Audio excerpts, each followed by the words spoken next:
Hello friends. Did you know nearly 80% of those who watch my videos aren't subscribed? If you enjoy these stories, please hit that subscribe button and leave a like. It really helps. Thank you for being here. By the way, where are you watching from? Let me know in the comments. The thermometer on my dashboard read -42 when I pulled out of the Dead Horse Depot that night.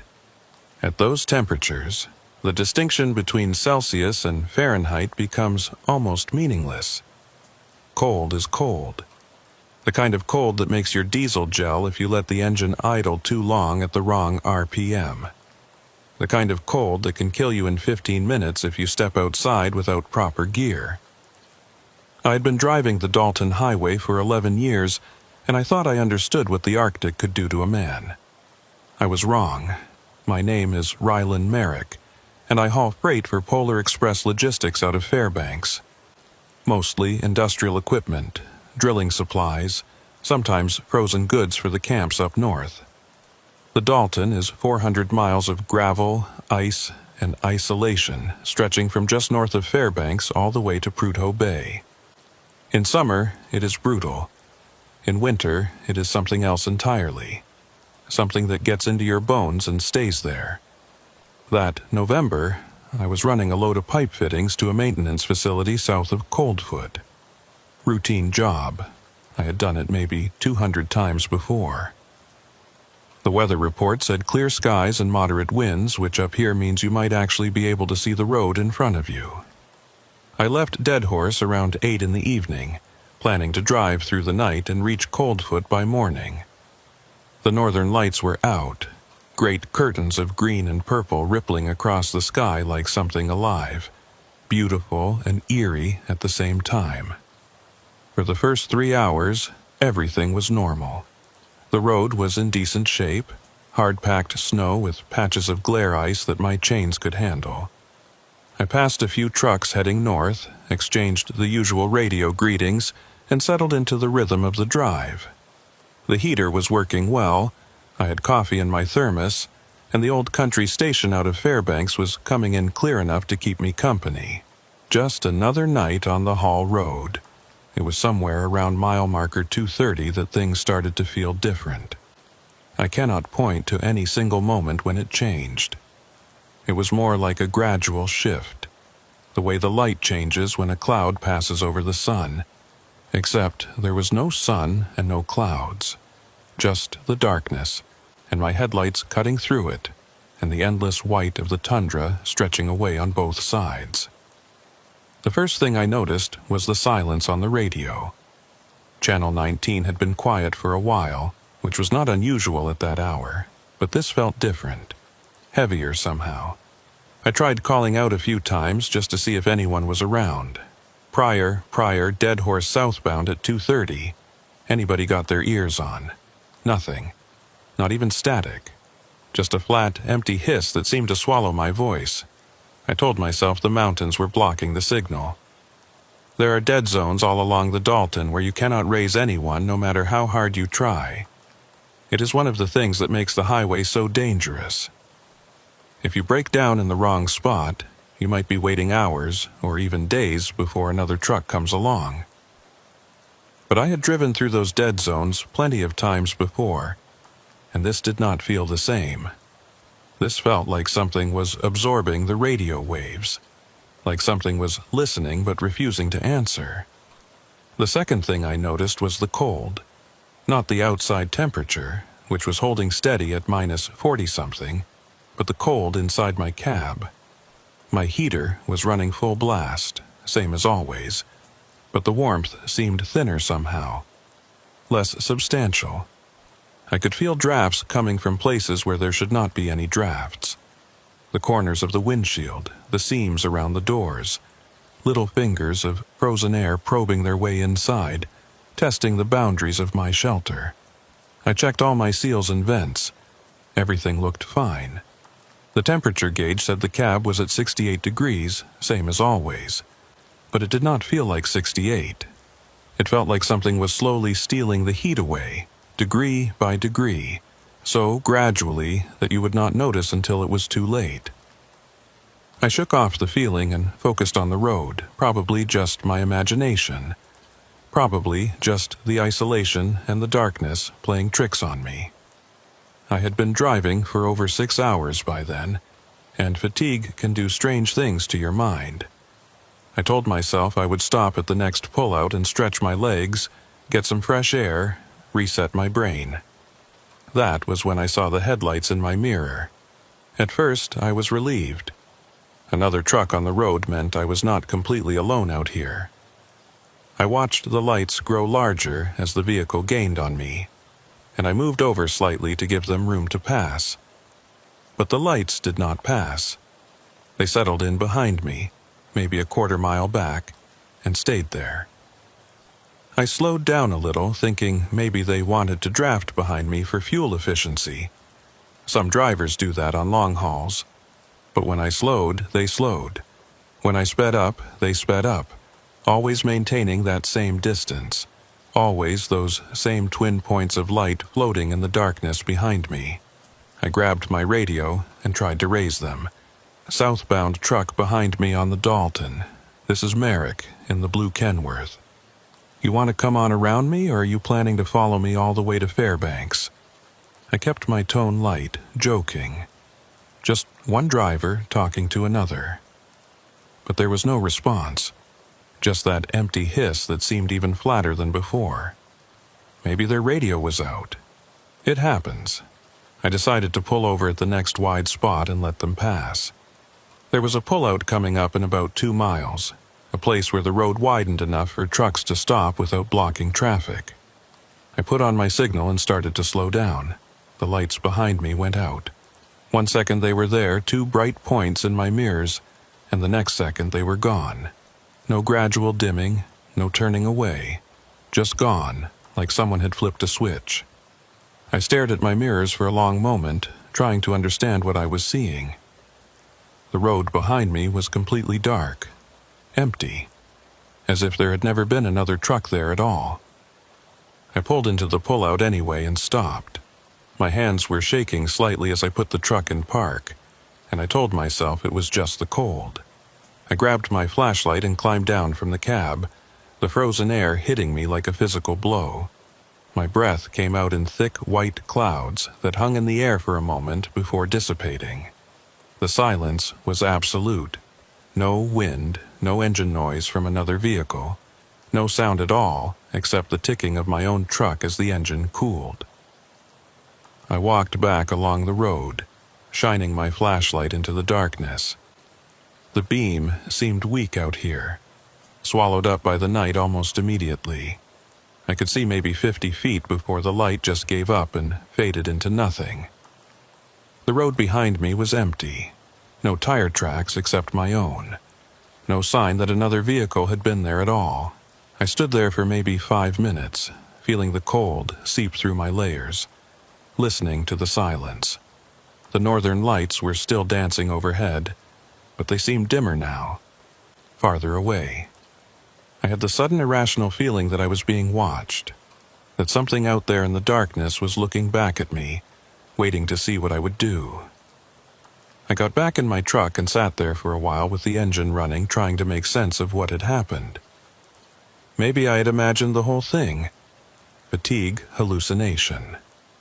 It was not unheard of on these long night runs. Your eyes play tricks. Your brain fills in patterns that are not there.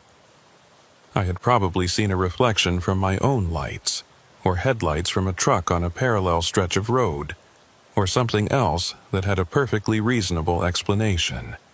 But I did not believe it. I had been driving too long to mistake a reflection for a real vehicle. Those lights had been following me, deliberately, and then they had vanished in a way that lights do not vanish. I thought about Joel Bracken. Joel was my regular convoy partner on the longer runs, a solid driver with 20 years on the haul roads. He was supposed to be running ahead of me that night, hauling a load of drilling equipment to the same facility in Coldfoot. We had planned to meet up at the Yukon River crossing and run the rest of the way together. Safety in numbers, especially in winter. But Joel had radioed me that afternoon to say he was running late. Mechanical trouble in Dead Horse. He would be a few hours behind me. I tried to raise him on the radio. "Joel, this is Rylan. You got your ears on, buddy?" Nothing.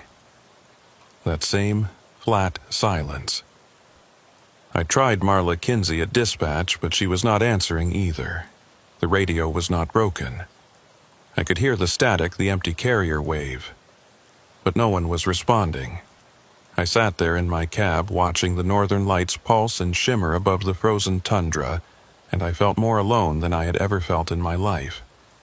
It was not just the isolation. I had been alone on the road plenty of times. This was something else. This was the feeling that the world I knew had somehow slipped away while I was not looking, and I was now in a place that looked the same but was not the same. A place where the rules were different. I checked my GPS unit. It was showing my position correctly, right there on the Dalton Highway about 30 miles north of the Yukon River. Everything looked normal on the screen. The route, the mile markers, the terrain. But the estimated time to Coldfoot was wrong. It should have said about 3 hours. Instead, it said 7 hours and 42 minutes. I stared at the screen, trying to understand. Maybe the system had recalculated based on traffic or road conditions. But there was no traffic out here, and the road conditions had not changed. I reset the unit and entered my destination again. This time, it said 4 hours and 15 minutes. I reset it again, 6 hours and 3 minutes. Each calculation different from the last, as if the distance to Coldfoot kept changing. I turned off the GPS and pulled back onto the road. I would navigate by mile markers like we used to do before all the electronic equipment. The Dalton Highway is well marked. You always know where you are if you pay attention to the signs. I did not need a satellite to tell me how to get to Coldfoot. I had driven this road hundreds of times. I could do it in my sleep. The next hour was quiet. No more phantom headlights. No more strange feelings. Just me and the road and the endless white landscape. I started to relax a little. Started to think that maybe I had been making something out of nothing. Stress and fatigue and too many hours alone in the dark. It happens to everybody eventually. Then the radio crackled to life. It was not a voice at first, just a sound, a kind of rhythmic pulsing that cut through the static, like someone tapping on a microphone. Tap, tap, tap. 3 beats, then silence. Then 3 more beats. I grabbed the handset and responded. "This is Merrick southbound on the Dalton. Who is trying to reach me?" The tapping stopped. For a moment, there was nothing but the hiss of the open channel. Then a voice. Faint and distorted, like it was coming from very far away or through some kind of interference. "Turn back." 2 words, that was all. A voice that could have been male or female, could have been young or old. Impossible to tell through the static and distortion. But the words were clear enough. "Turn back." I keyed the microphone. "Say again, who is this?" "What do you mean, turn back?" The same voice, same flat tone. "Turn back, turn back, turn back." It kept repeating over and over those 2 words on a loop. Like a recording, like a warning signal set to play automatically whenever someone reached a certain frequency. I switched to a different channel, but the voice followed me. "Turn back, turn back." I switched again, and it was there on every channel, filling the cab with that monotonous repetition. I turned off the radio. The silence that followed was almost worse. At least with the voice, there was something. Some presence, even if it was hostile or threatening. Now there was nothing, just me and the road and the darkness, and that feeling again. That feeling of being watched from somewhere I could not see. I drove faster. I knew it was dangerous to push the speed on a road like this, especially at night, especially alone. But I wanted to get to Coldfoot. I wanted to be around other people, other drivers. anyone who could tell me that the world was still normal and I was just losing my mind. I wanted to hear Joel's voice on the radio, giving me grief about something or other the way he always did. I wanted Marla to tell me that dispatch had received my check-in and everything was fine. The mile markers slid past. 2:20, 2:15, 2:10. I was making good time. At this rate, I would reach the Yukon crossing in about 40 minutes, then another 2 hours to Coldfoot. I could do this. I just had to keep driving and not think about headlights that vanished, or voices that repeated the same 2 words, or GPS units that could not calculate a simple distance. At mile marker 2:05, I saw something that made me hit the brakes. There was a figure standing on the side of the road. It was just visible at the edge of my headlights, a dark shape against the white snow. Human-shaped, standing perfectly still, facing my truck. I slowed down as I approached, trying to see more clearly. Out here, a person on foot could mean a breakdown, an accident, someone in serious trouble. You do not just drive past. No matter what kind of strange night you are having, you stop and check. But as I got closer, I realized something was wrong. The figure was not moving, not waving me down, not walking toward me, not doing any of the things that a stranded person would do when they saw a truck approaching. Just standing there. Watching. I stopped the truck about 50 yards away and hit my high beams. The figure was still there, still motionless. I could see now that it was wearing dark clothing, a heavy coat and pants that blended into the shadows. But I could not see a face. The head was there, the shape of it, but the features were somehow obscured, hidden, like there was nothing there to see. I sat in my truck for a long moment, staring at that shape in my headlights. Every instinct told me not to get out. Every instinct told me to put the truck in gear and drive past as fast as I could. But what if it was someone who needed help? What if I was so spooked by everything else that had happened that I was going to let someone freeze to death on the side of the road? I grabbed my radio and tried one more time. This is Merrick southbound at mile marker 2:05. There is someone on the road here. If anybody can hear me, please respond. Nothing. I looked at the figure again. It had not moved, had not made any gesture or signal, just standing there watching me with whatever it had instead of a face. I made a decision. I put the truck in gear and started to drive toward it, slowly, ready to stop if it stepped into my path. As I got closer, the figure remained perfectly still. I was maybe 20 yards away when I realized something that made my blood turn to ice. There were no footprints in the snow around it. The shoulder of the road was covered in fresh powder, undisturbed except for the tracks from my own tires. But around the figure, the snow was smooth and unbroken, as if it had not walked there at all, as if it had simply appeared, materializing out of the frozen air like a thought made solid. I did not stop. I pressed the accelerator and drove past, my heart pounding so hard I could feel it in my throat. In my mirrors, I could see the figure turning to watch me go, that blank head rotating to follow my truck as I pulled away. I did not look back again. I kept my eyes on the road and drove. The mile markers kept coming. 200, 195, 190. I was getting closer to the Yukon crossing, closer to other people, other trucks, some kind of normalcy. I told myself I would be okay once I got there. Whatever was happening on this stretch of road, it would end once I reached the crossing. Things like this do not happen in places where other people can see. But even as I thought it, I knew it was not true. Whatever was out here with me tonight, it was not going to let me go that easily. I could feel it in the cold that kept seeping into my cab despite the heater. I could feel it in the silence on the radio. I could feel it in the way the darkness seemed to press against my windows, thick and heavy, like something trying to get in. And somewhere behind me, at the very edge of my mirrors, I thought I could see headlights again. Following. The headlights stayed with me for the next 20 miles. They never got closer and never fell back. Always that same distance, maybe a quarter mile, floating in my mirrors like two pale eyes. I tried everything. I sped up to 70, which is dangerous on the Dalton in good conditions and borderline suicidal on a frozen night like this.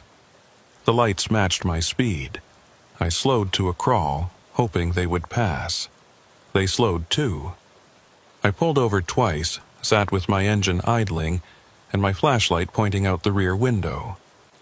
Both times, the lights stopped when I stopped and started when I started.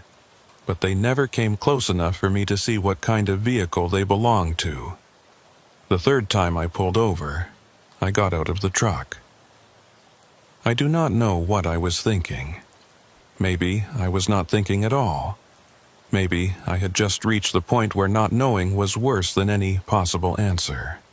I grabbed my flashlight and a tire iron from behind the seat and walked back along the road, my boots crunching on the frozen gravel. The cold was savage, worse than before. My face went numb within seconds. My eyes watered and the tears froze on my cheeks. But I kept walking, pointing my flashlight at those distant headlights, trying to see past them to whatever was behind. I walked maybe 200 yards. The headlights did not move. They just sat there, burning in the darkness, watching me approach. I could feel my heart hammering against my ribs. My breath was coming in ragged gasps that crystallized in the air around me. I was scared, more scared than I had ever been in my life. But I was also angry. Angry at whatever was playing this game with me. Angry at my own fear. When I was about 100 yards from the lights, they went out, just like before. 1 second there, the next second gone. I stood in the middle of the road, flashlight shaking in my hand, staring at the empty darkness where the lights had been. Nothing. No engine sound, no movement, no tire tracks in the snow, just the night and the cold and the silence pressing in from all sides. I ran back to my truck. I am not ashamed to admit it. I ran like a frightened child, my lungs burning from the frozen air, my legs clumsy in my heavy gear.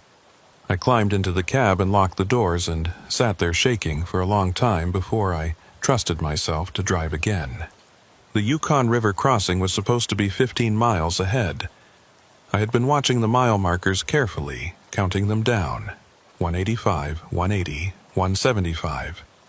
But when I looked at my odometer, the numbers did not make sense. According to my calculations, I should have reached the crossing by now. I should have seen the bridge, the buildings, the lights of the maintenance station. Instead, there was just more road, more darkness, more empty tundra stretching away under the dancing northern lights. I checked my GPS again.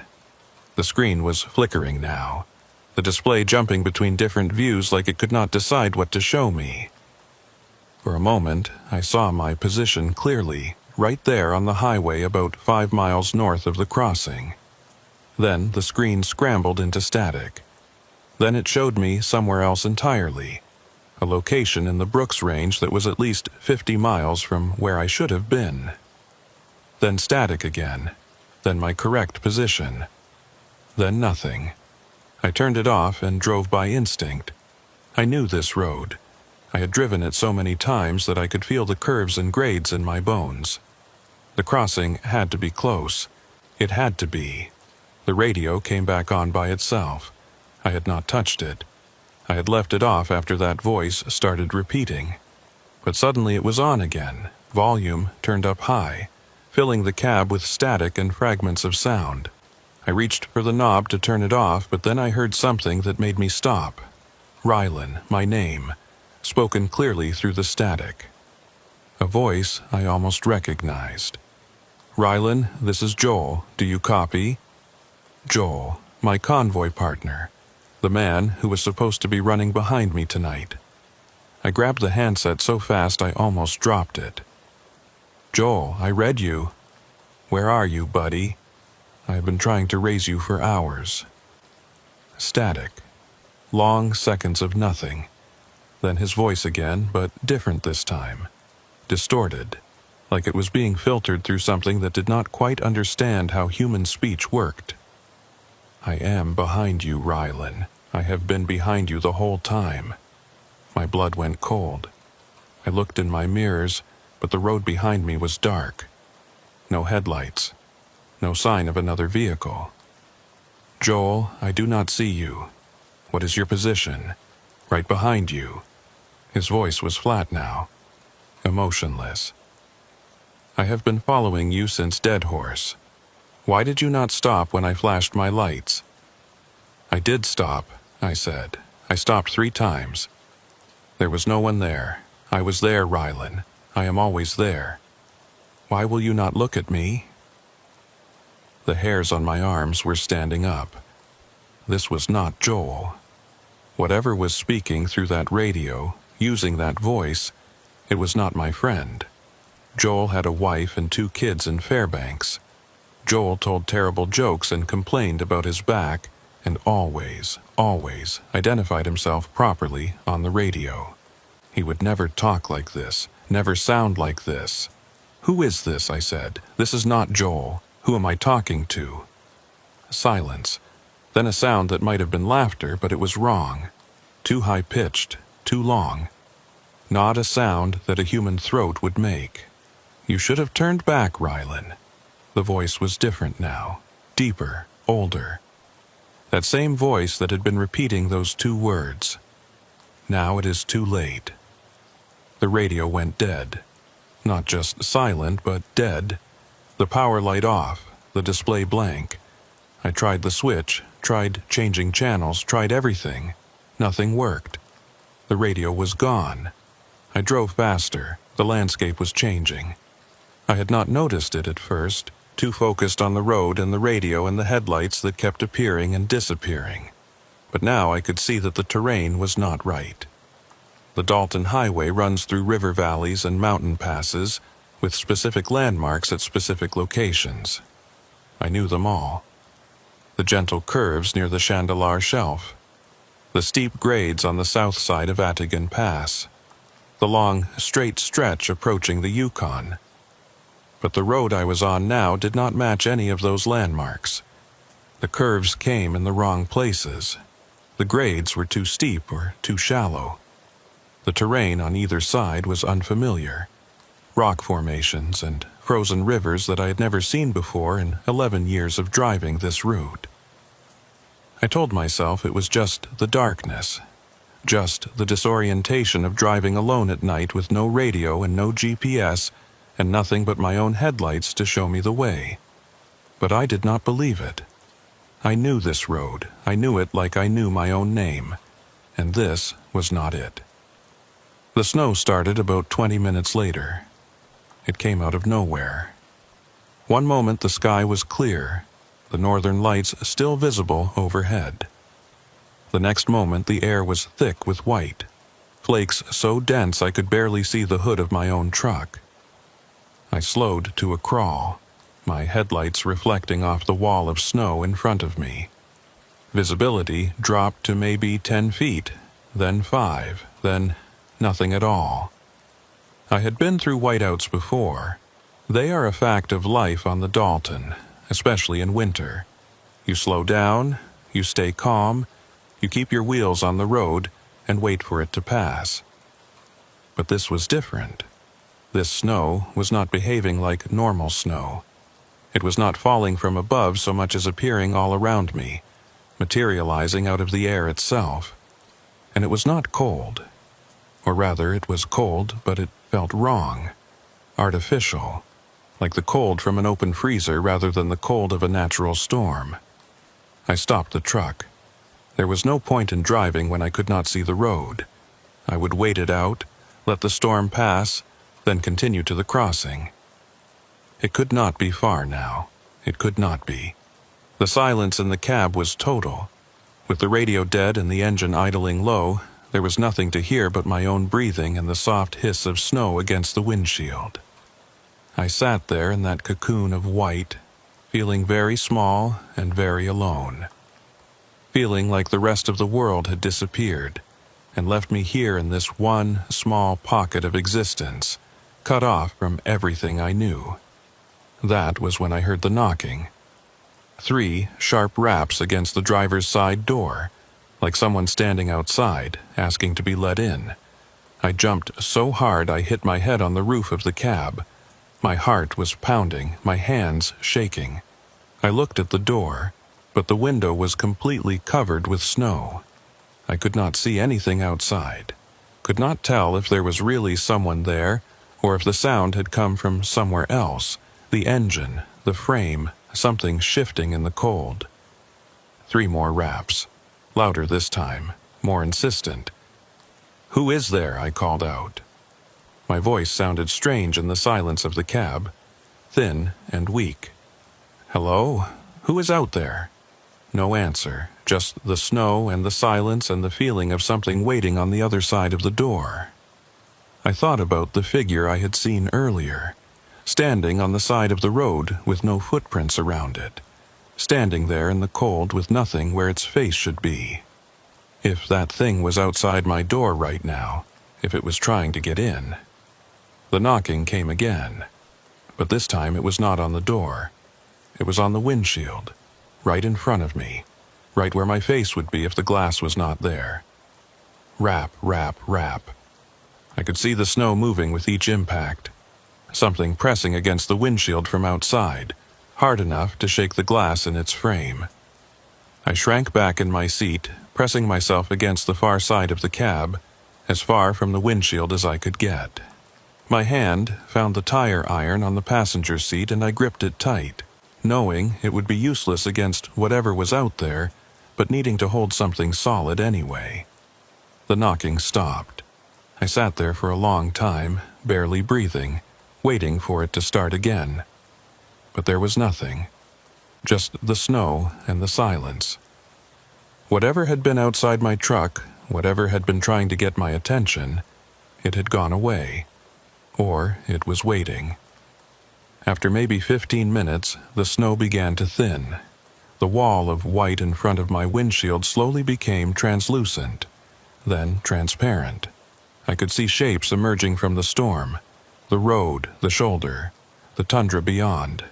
Everything covered in fresh powder, smooth and unbroken. I looked around for tracks, footprints, any sign that something had been standing outside my truck. But there was nothing. The snow around my vehicle was pristine, undisturbed, just like the snow around that figure on the road, just like there had been nothing there at all. I did not believe it. I had heard those knocks. I had felt the windshield shake. Something had been out there, something real and solid. But the snow told a different story. The snow said I was alone. I put the truck in gear and started driving again. The storm had passed as quickly as it had come, and the sky was clear once more. The northern lights were back, dancing and shimmering, but they looked different now. Redder, angrier, like something had disturbed them, stirred them up from their usual gentle movements into something more violent. The mile markers started appearing again. 165, 160, 155. I was getting closer to the crossing. I had to be. The numbers did not lie. I just had to keep driving and trust the road to take me where I needed to go. At mile marker 150, I saw the other truck. It was parked on the shoulder facing south, hazard lights blinking. A big blue Kenworth, same model as mine, same color, even the same company logo on the door. I slowed down as I approached, trying to see inside the cab. Maybe it was Joel. Maybe he had gotten ahead of me somehow and broken down. Maybe this whole nightmare was about to end with a simple explanation and a story we would tell other drivers for years. But as I pulled alongside the other truck, I saw that the cab was empty. The door was hanging open, the interior light on, but there was no one inside. No driver, no passenger. Just an empty seat and a coffee cup sitting on the dashboard. Steam still rising from the liquid inside.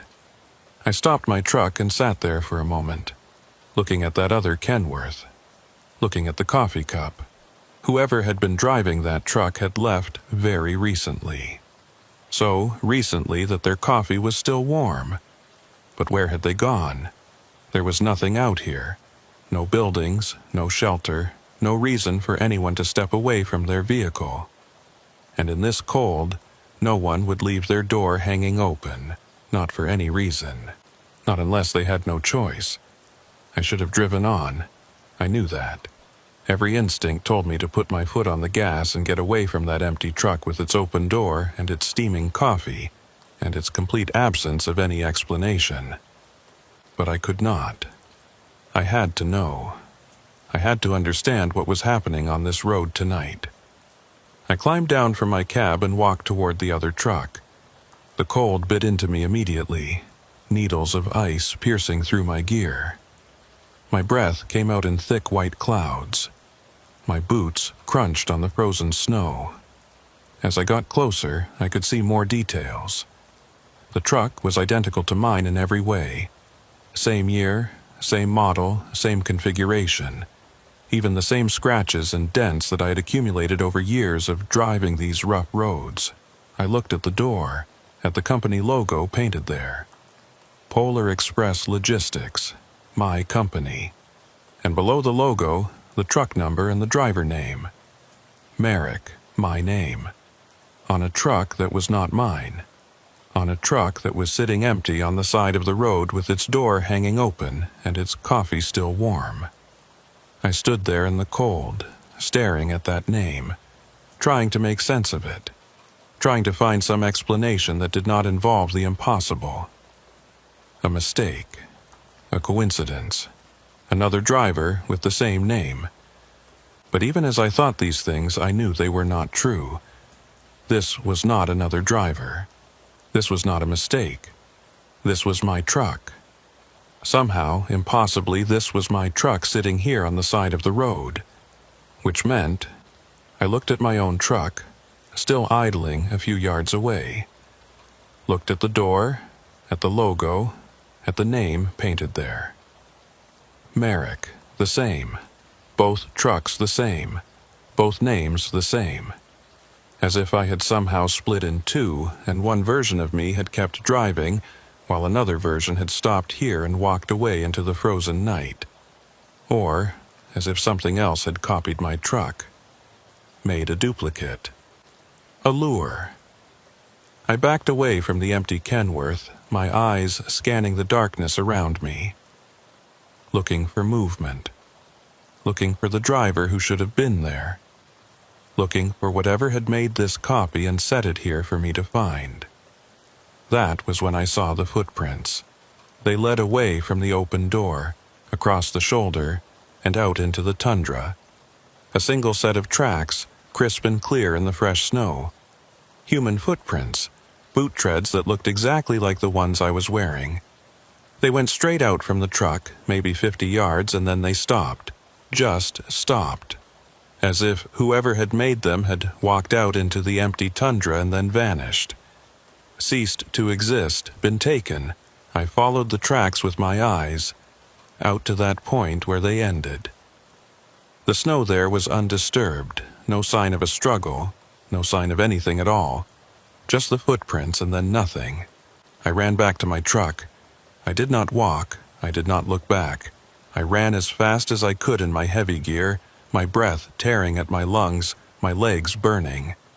I climbed into the cab and slammed the door and locked it and put the truck in gear and drove. I did not look at the other Kenworth as I passed it. I did not want to see it again. I did not want to think about what it meant.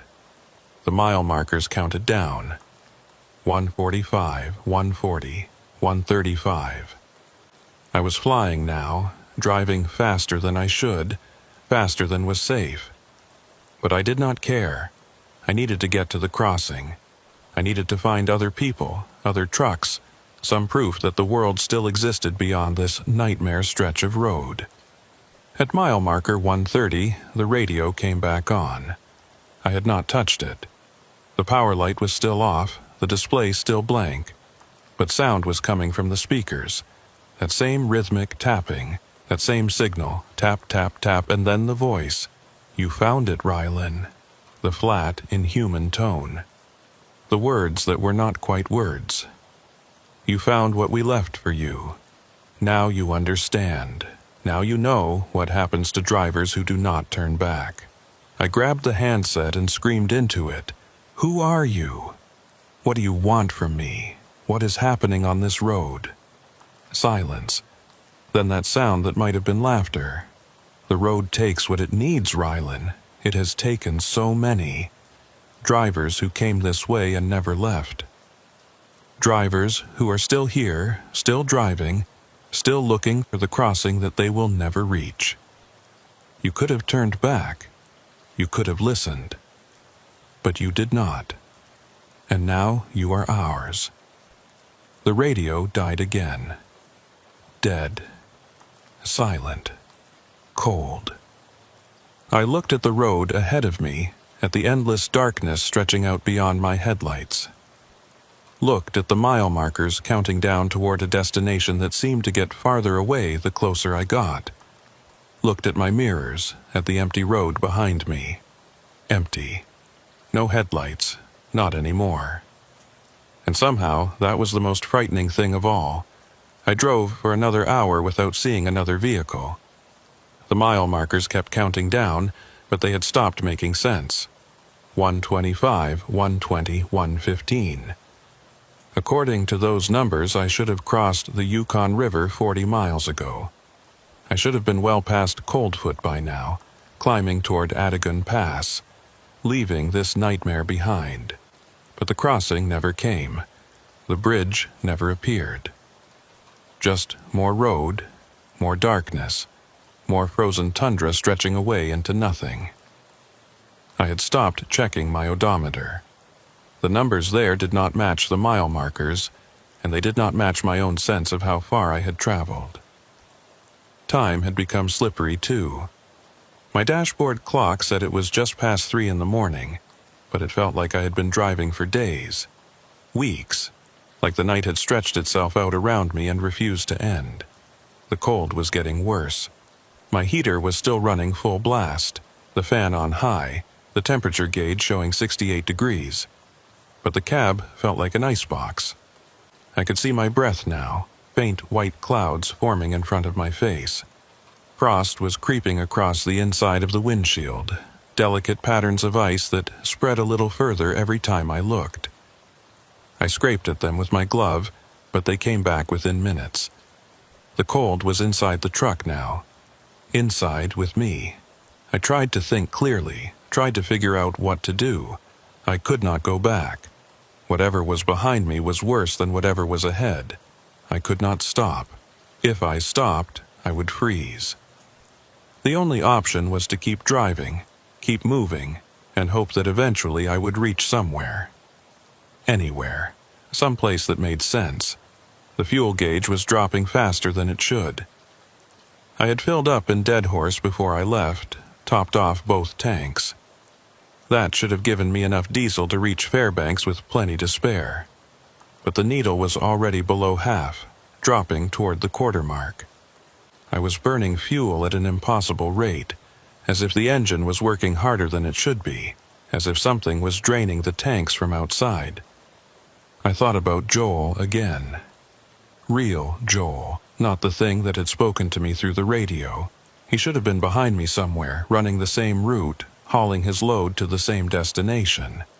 If I had kept my speed normal, instead of racing through the night, he might have caught up to me. We might have been running together right now, watching each other's taillights, keeping each other company through the darkness. But I had driven too fast, and he had started too late. And now I was alone out here with whatever was playing these games. The northern lights had changed again. They were no longer dancing. They were pulsing, slow, rhythmic waves of red and green that rolled across the sky like a heartbeat. I had never seen them move like that before. Never seen colors that deep and saturated, that seemed to glow with their own internal light. They were beautiful and terrible at the same time, and I could not stop looking at them even though I knew I should be watching the road. That was when I noticed the other lights. They were not headlights. They were smaller, fainter, scattered across the tundra on both sides of the road. At first I thought they were reflections, my own lights bouncing off ice or snow. But they were the wrong color, pale blue, almost white, hovering just above the ground. Dozens of them, maybe hundreds, spread out across the frozen landscape like stars that had fallen from the sky and gotten stuck. I slowed down, trying to understand what I was seeing. The lights were not moving. Not exactly. They were pulsing in the same rhythm as the northern lights overhead, brightening and fading in slow waves. They seemed to be arranged in patterns, clusters and lines that might have been random or might have been deliberate. I could not tell. I could not make sense of any of it. I stopped the truck. I do not know why. I had promised myself I would not stop again. Not after the other Kenworth. Not after the footprints that led nowhere. But something about those lights made me need to look closer. Made me need to understand. I sat in my cab and stared out at the tundra. The lights were everywhere now, covering the landscape as far as I could see. They were not reflections. They were not natural. They were something else, something that should not exist, and they were surrounding me. One of them started moving. It rose up from the ground, slowly, drifting toward the road. Toward my truck. It was maybe the size of a softball, pale blue and glowing, and it moved with a kind of purpose that made my skin crawl, like it knew where it was going, like it was coming for me specifically. I watched it approach, watched it float across the shoulder and come to rest right outside my driver's side window.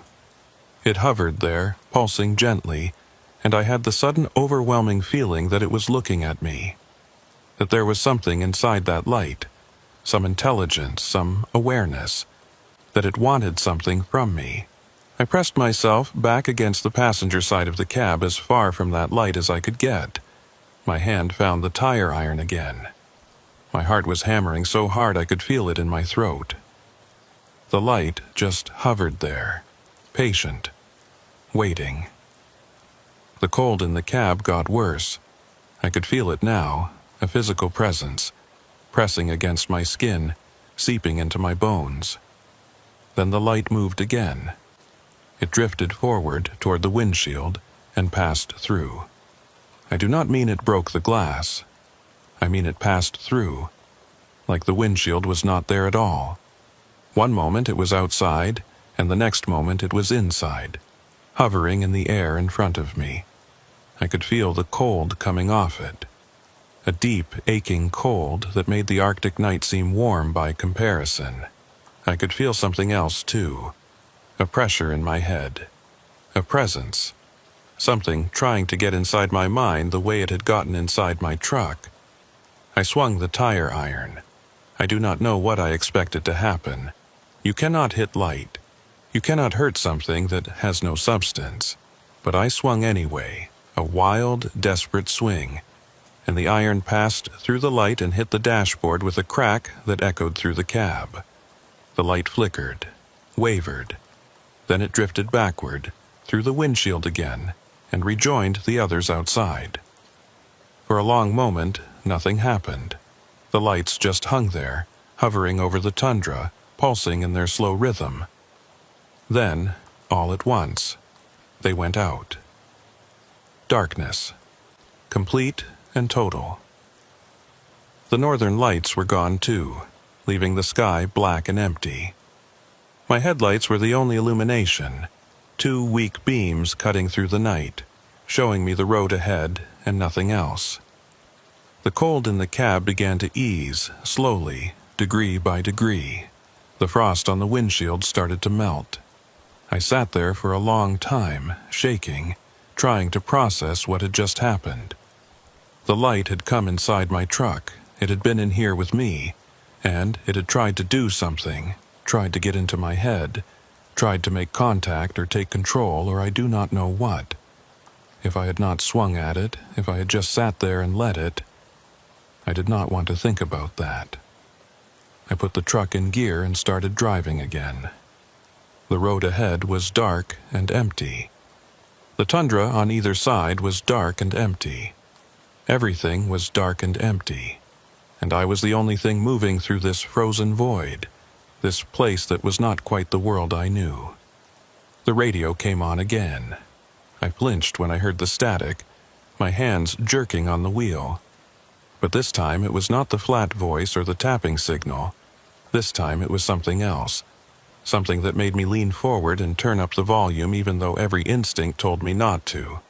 It was music, old music, country music from decades ago, scratchy and faint like it was being broadcast from very far away. I recognized the song. It was one my father used to play when I was a kid, a Hank Williams tune about loneliness and the open road. I sat there listening to it, this ghost of a song drifting through the static, and for a moment I almost felt okay, almost felt like things might be normal again. Then the song stopped mid-verse and the voice came back. Rylan Merrick, southbound on the Dalton Highway, November 17th. Do you know what day it is, Rylan? I grabbed the handset. What do you mean what day it is? It is November 17th. I left Dead Horse 6 hours ago. Silence. Then that sound that was almost laughter. 6 hours.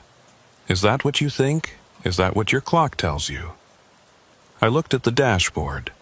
The clock still said 3:15. The same time it had said when I looked at it half an hour ago. The same time it had said when I looked at it an hour before that. The numbers were not changing. The clock had stopped. How long? I said into the handset. How long have I been out here? Long enough. The voice was different now, softer, almost sad. Long enough that they have stopped looking for you. Long enough that your name is on the list with all the others. All the drivers who came this way and never reached the other side. I felt something cold settle in my stomach. Colder than the Arctic air. Colder than the light that had tried to get inside my head. A cold that came from understanding, from knowing. Joel, I said, is Joel on that list? Joel turned back. The voice was flat again, emotionless. Joel listened. Joel is home with his family right now, wondering what happened to you. Wondering why you did not listen when he tried to warn you. Joel never warned me. Joel never said anything about turning back. No, but we did. We warned you, and you did not listen. None of you ever listen. You think the road belongs to you. You think you can drive through any night and reach the other side. But the road does not belong to you, Rylan. You belong to the road. The radio went silent. I drove on. I did not know what else to do. The mile markers had stopped appearing. The road just went on, straight and flat and endless. I could not see any landmarks, any signs, anything that would tell me where I was or how far I had to go. Just the road and the darkness and my headlights pushing back the night. The fuel gauge was almost on empty now. I had maybe 20 miles left, maybe less. When the diesel ran out, the engine would die. The heater would stop. The cold would come inside for real. Not the creeping cold that had been testing my defenses, but the killing cold. The cold that would freeze me solid in my cab and leave me there for whoever found me. If anyone ever found me. I thought about my wife. We had been married for 8 years. She knew the risks of this job. She knew that every time I left for a run, there was a chance I would not come back. But she had never asked me to quit. She understood that this was who I was, that driving was in my blood, that I needed the road the way other men needed air or water. She just asked me to be careful, to come home safe. I was not going to come home safe. I knew that now. Whatever was happening on this road tonight, it was not going to let me go. It had taken too many others. It was not going to make an exception for me. The engine coughed. I looked at the fuel gauge. The needle was below the red line now.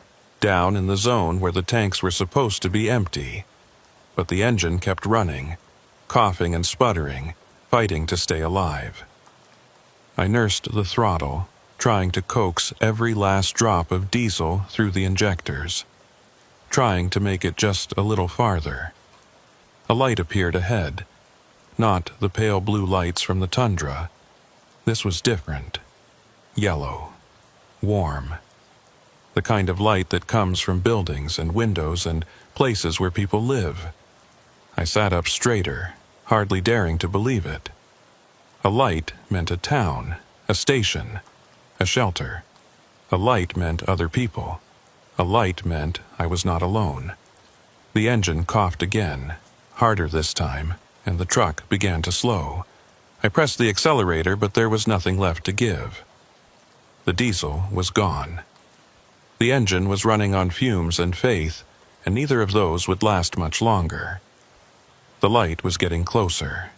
I could see the shape of a building now, a low structure with windows and a door and smoke rising from a chimney. A roadhouse. One of the old roadhouses that used to be scattered along the Dalton before most of them closed down. I had heard stories about them, these relics from the pipeline days, but I had never seen one still operating. Never even knew any were left. The engine died when I was maybe 100 yards from the building.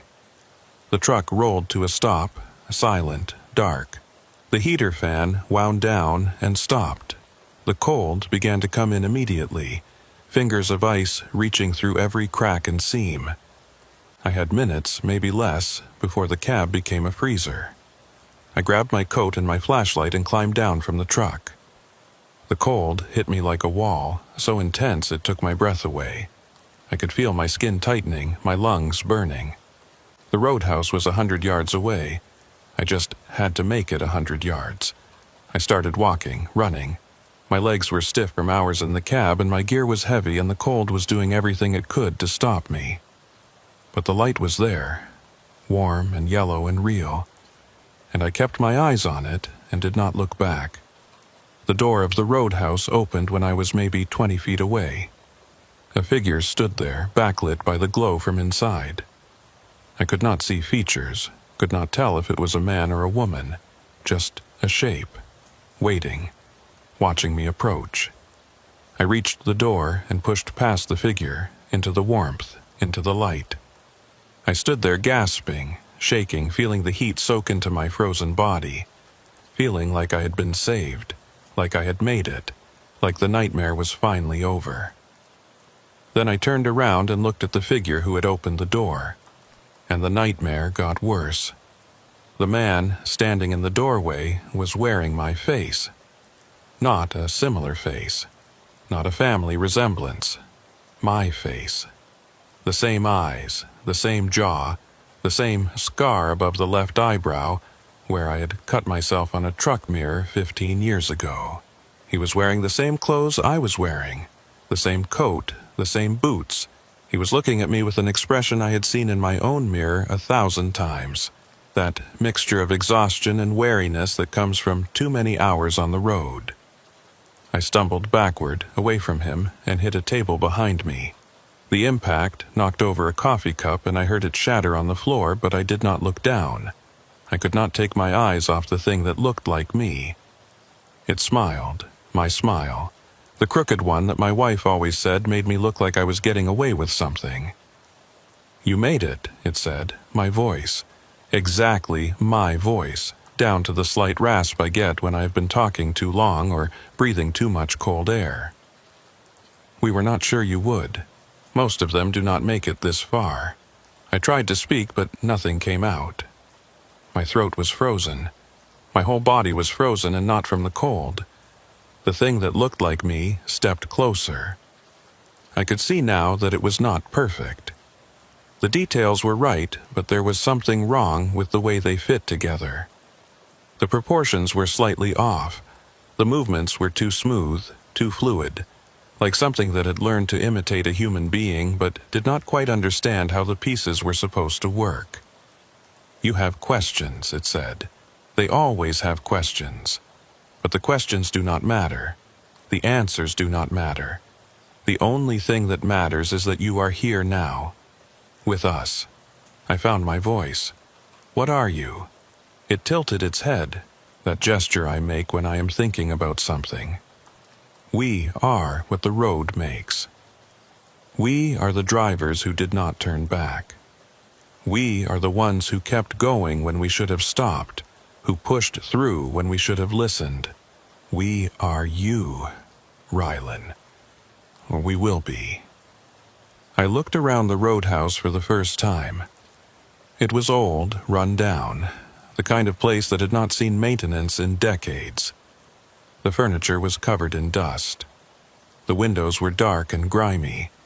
There were other people sitting at tables and standing along the walls, and every single one of them was looking at me. Men and women of different ages, different builds, different faces. But they all had that same wrongness, that same sense of pieces that did not quite fit. And on the wall behind the bar, there were photographs. Dozens of them, maybe hundreds, pinned up in overlapping layers. Photographs of trucks. Kenworths and Peterbilts and Freightliners, old models and new models, all of them parked on the side of a road that looked like the Dalton Highway. And in front of each truck, a driver, posing, smiling, looking at the camera like they had just finished a successful run and wanted to commemorate the moment. I recognized some of the faces from missing persons reports. Drivers who had disappeared on the haul roads over the years. Drivers whose trucks had been found empty and abandoned, whose families had never learned what happened to them. They were all here, all on that wall, all smiling at the camera like nothing was wrong. You will be on the wall too, the thing with my face said. Everyone ends up on the wall eventually. It is not so bad. You get used to it. You forget what it was like before. You forget that you ever wanted anything else. No. I backed towards the door, my hands out in front of me like that could stop them if they decided to rush me. I am not staying here. I am getting back in my truck, and I am driving out of here, and I am going home. Your truck is empty. No fuel, and even if it was not, it would not matter. You cannot drive out of here, Rylan. No one drives out. The only way out is to walk, and no one survives the walk. The cold takes them. It always takes them. The other figures in the roadhouse were moving now, drifting closer, surrounding me. I could see their faces more clearly, and the wrongness was more obvious up close. Skin that was too smooth. Eyes that did not blink. Mouths that smiled but did not quite match the expressions above them. They were copies. Imitations. Things that wore human faces but were not human anymore. I hit the door with my back and grabbed the handle. The thing with my face shook its head. You will die out there. The cold is -50 tonight and your truck is dead. You would not make it a mile. Stay here. Stay with us. It is warm here. It is safe. Safe. I looked at those faces, those wrong smiling faces, and I thought about what it would mean to stay, to become one of them, to forget my wife, my life, everything I had been before I took this run, to end up on that wall with all the others smiling at a camera, frozen in a moment that would last forever. I opened the door. The cold hit me like a physical assault, so intense that I gasped and felt the air freeze in my lungs. The thing with my face called out behind me, words I could not understand over the roar of blood in my ears. I did not look back. I stepped out into the night and pulled the door shut and started walking. My truck was a dark shape on the road ahead of me, dead and silent. I walked past it without stopping. There was nothing for me there. The fuel was gone, and even if it was not, I was not sure I trusted anything about that truck anymore. I was not sure it was really my truck. I was not sure anything was really what it appeared to be out here. The cold was killing me. I could feel it happening, feel my body shutting down piece by piece. My fingers went first, then my toes, then my hands and feet. The shivering stopped after a few minutes, and I knew that was bad. Knew it meant my core temperature was dropping too far, but I kept walking. The road stretched out ahead of me, empty and dark, and I followed it because it was the only thing left to follow. I do not know how long I walked. Time had stopped meaning anything. The darkness was absolute. No stars, no northern lights, nothing but the black sky and the white snow and the gray line of the road cutting through it. I could not feel my legs anymore, but they kept moving, one step after another, carrying me forward through the frozen night. I thought about Joel, real Joel, back in Fairbanks with his wife and kids, wondering what had happened to me. I hoped he would not come looking. I hoped he would stay home where it was safe and never drive this stretch of road at night again. I hoped he would remember that I had not listened, that I had not turned back, and that he would learn from my mistake. I thought about Marla at dispatch, filing the paperwork that would list me as missing. Another driver who went out and did not come back. Another name on the list of the lost. Another family left wondering. I thought about my wife. I thought about the way she looked in the morning when she was still half asleep. I thought about her voice on the phone when I called from the road, the way she always sounded happy to hear from me even when I woke her up at strange hours. I thought about all the things I should have said to her and never did, all the moments I should have appreciated and let slip past. I was going to die out here, I knew that. The cold was too deep, and I was too far from anywhere. But I kept walking because the alternative was to go back to that roadhouse and become one of those things with the wrong faces and the empty smiles. At least this way I would die as myself. At least this way I would not end up on that wall. The lights appeared when I was about to give up. Not the pale blue lights from the tundra. Not the yellow glow of the roadhouse. These were different. Brighter. Moving. Headlights coming toward me from the south. I stopped in the middle of the road and watched them approach. Part of me thought it was another trick, another lure like the truck that had been a copy of mine. But part of me was too tired and too cold to care anymore. If it was a trick, then it was a trick. At least it would be over. The truck stopped in front of me. A big Peterbilt, red and chrome, with running lights blazing and a CB antenna on the roof. Real. Solid. The most beautiful thing I had ever seen. The driver's door opened and a man climbed down. He was big, broad-shouldered, with a gray beard and a weathered face. He looked at me standing there in the road, and his expression went from surprised to concerned to something like fear. "Jesus Christ," he said. "How long have you been out here? You look half dead." I tried to answer, but my mouth would not work.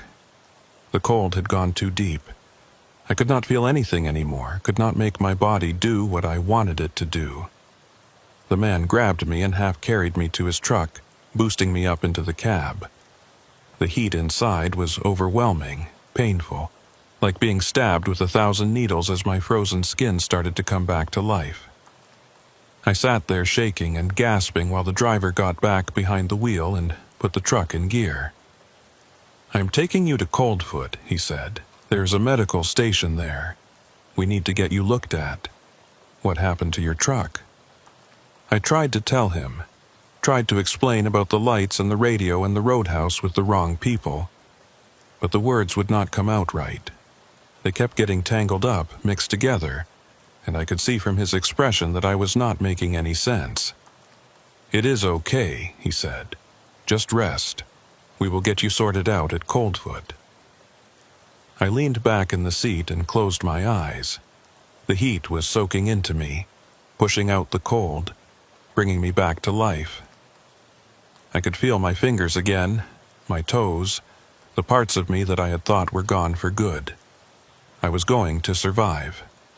Somehow, impossibly, I was going to survive. I opened my eyes and looked at the driver. The dashboard lights were casting his face in green and red shadows, making him look strange, unfamiliar. I studied his profile, his hands on the wheel, the way he held himself in the seat. He looked normal. He looked human. But so had the thing in the roadhouse at first. So had all of them, until you got close enough to see the wrongness. "What is your name?" I asked. My voice was a croak, barely audible. He glanced at me. "Garrison," he said. "Pete Garrison. I run freight out of Fairbanks, same as you from the look of your rig back there. That was yours, right? The blue Kenworth." I nodded. "Passed it about 3 miles back. Looked like you ran out of fuel. Bad luck, running dry out here in the middle of nowhere. You are lucky I came along when I did." I kept looking at him, kept watching for the signs, the too smooth skin, the eyes that did not blink, the smile that did not match the rest of the face. But I did not see any of that. He just looked like a driver, a normal, tired, middle-aged driver doing his job on a cold night. "How far to Coldfoot?" I asked. "About 40 miles. Hour and a half maybe, depending on conditions. You just rest. I will get you there." I settled back in the seat and watched the road through the windshield. The headlights cut through the darkness, showing me the same empty highway I had been driving all night. The same frozen tundra. The same black sky. But it felt different now. It felt normal.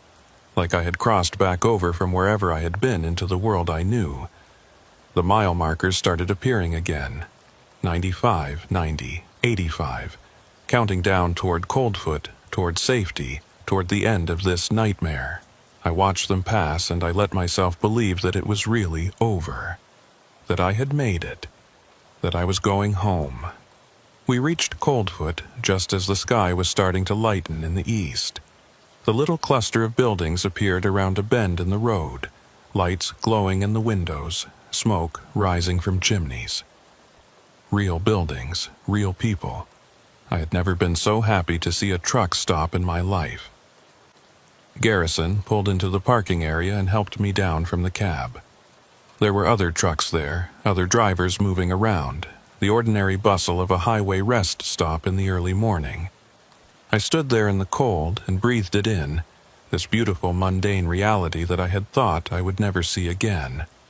"Medical station is over there," Garrison said, pointing to a small building at the edge of the lot. "Get yourself checked out. That was a close call you had tonight." I thanked him.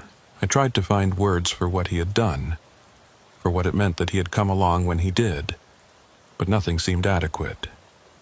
He just nodded like it was nothing, like any driver would have done the same thing and climbed back into his truck.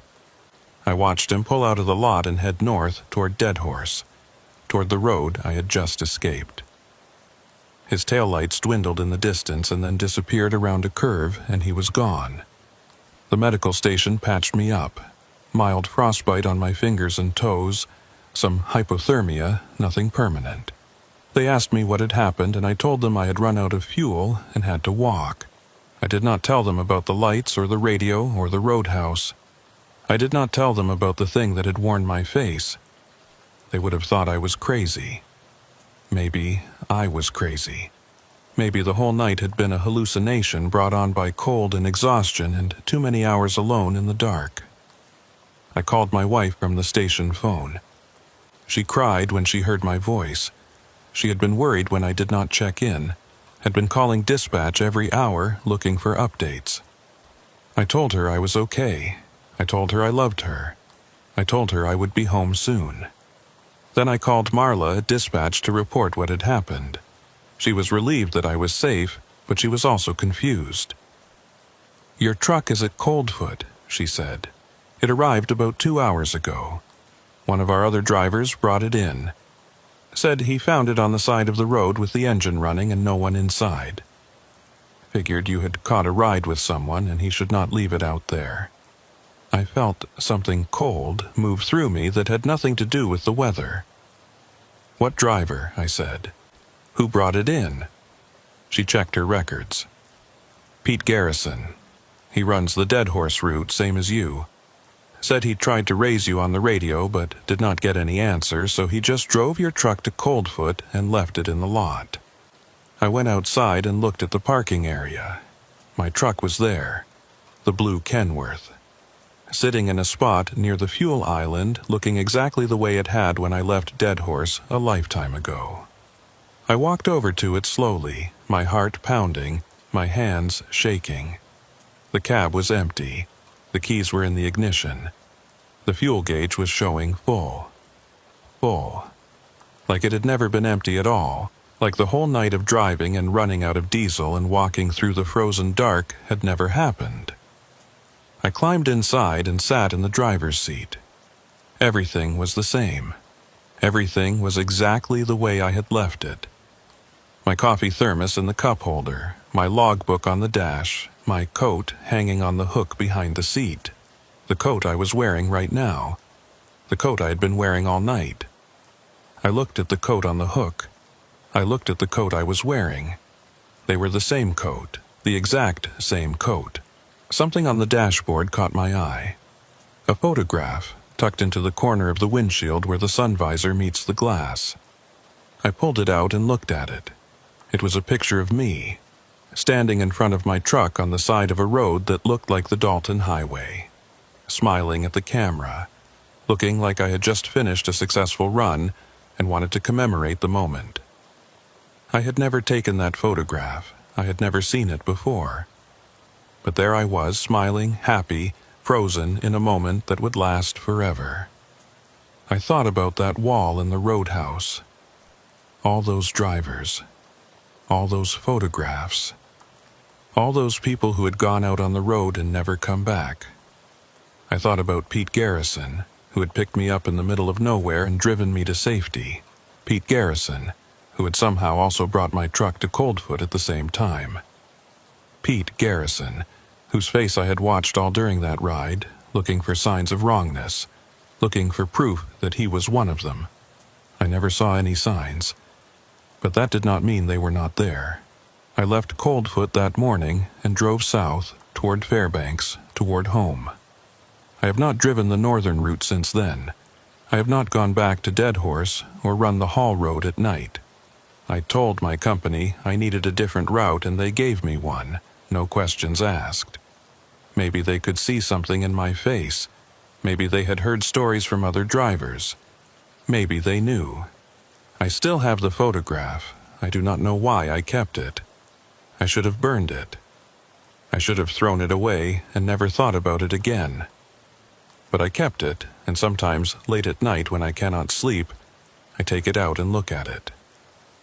The man in the photograph is me. I am sure of that. Same face, same eyes, same scar above the left eyebrow. But there is something wrong with the way he is smiling. Something that does not quite fit. And sometimes, when I look at that photograph, I am not sure which one of us made it out of that roadhouse. I am not sure which one of us is still out there.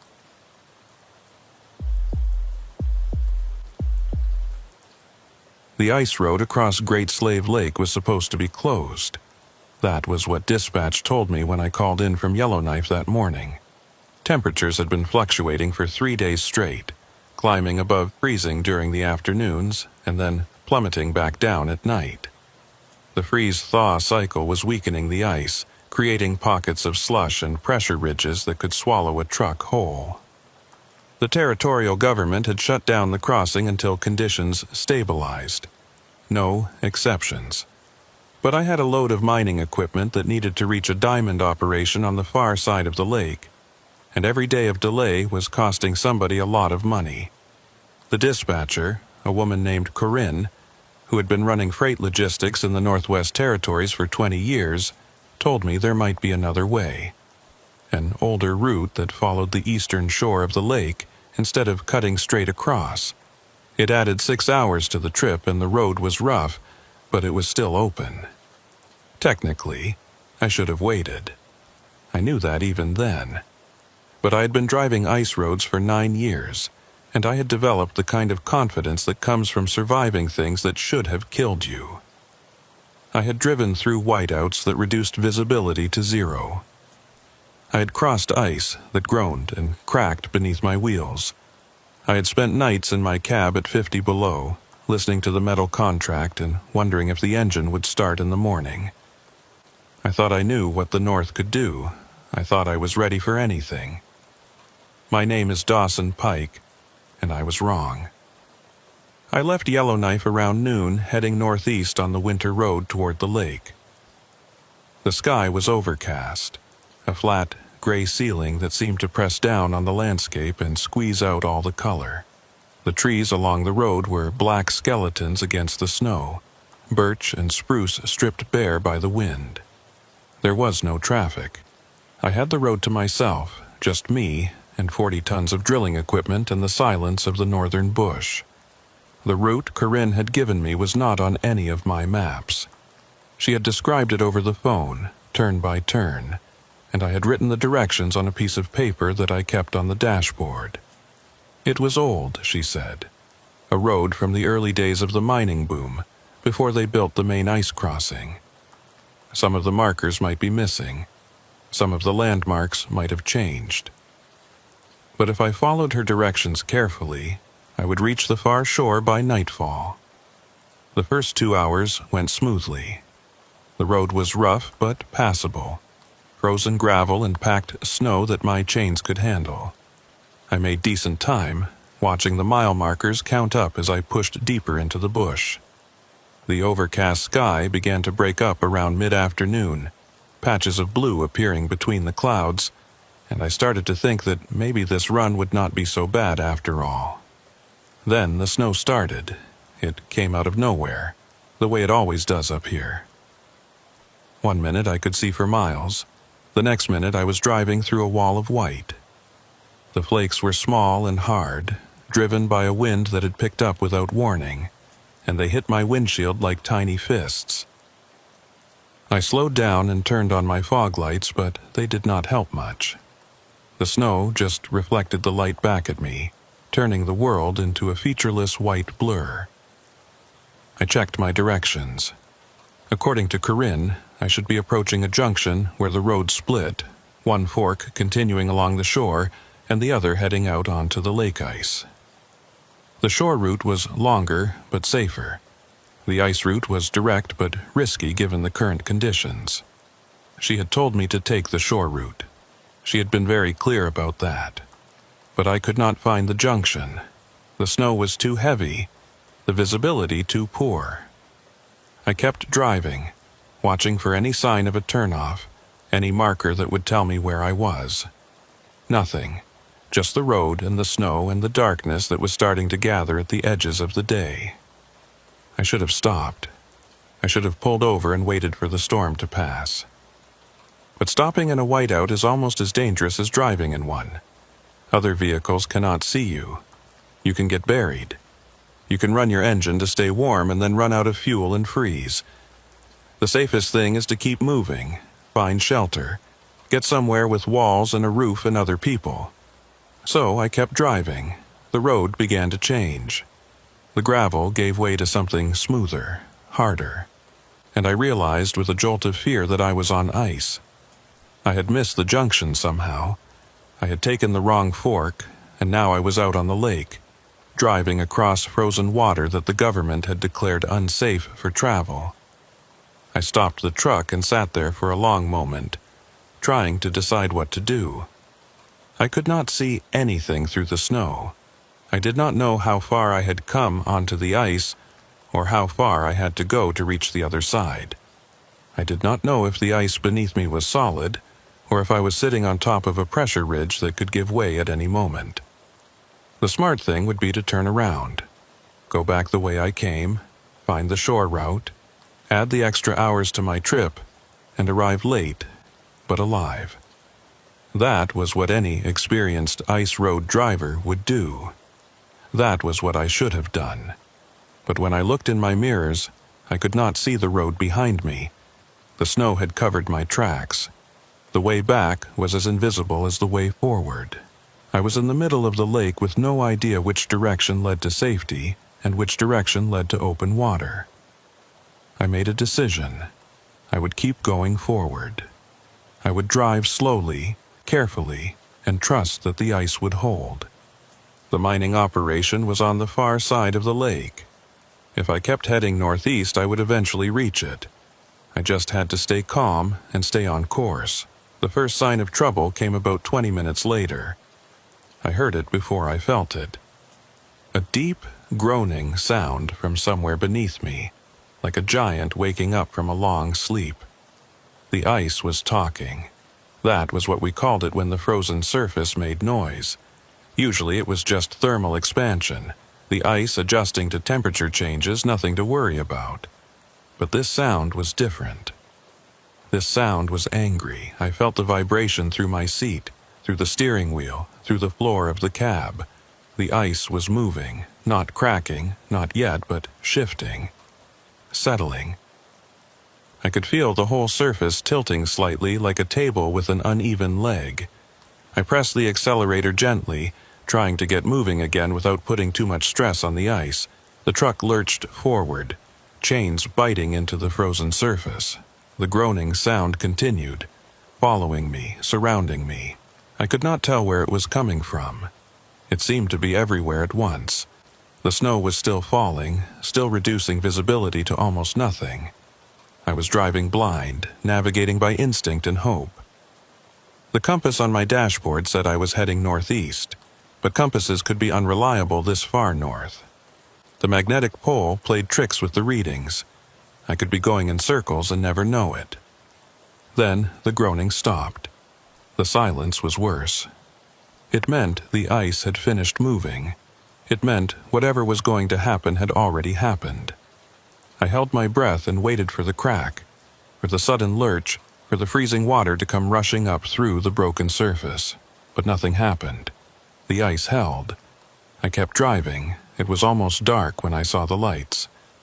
They appeared out of the snow like a mirage, faint at first and then brighter as I got closer. A building, some kind of structure on the shore of the lake. I could see windows glowing with yellow light and smoke rising from a chimney.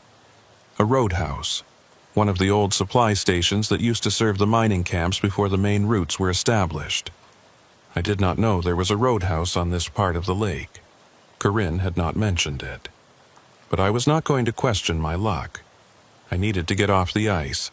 I needed shelter, warmth, a chance to wait out the storm and figure out where I was. I turned toward the lights and drove. The shore came up faster than I expected. One moment I was on ice, the next moment I was climbing a shallow bank onto solid ground.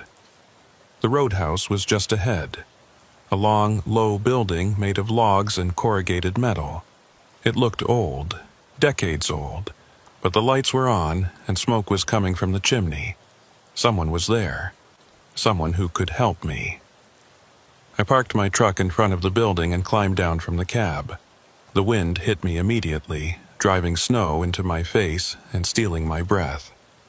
I pulled my hood up and walked toward the door, my boots crunching on the frozen ground.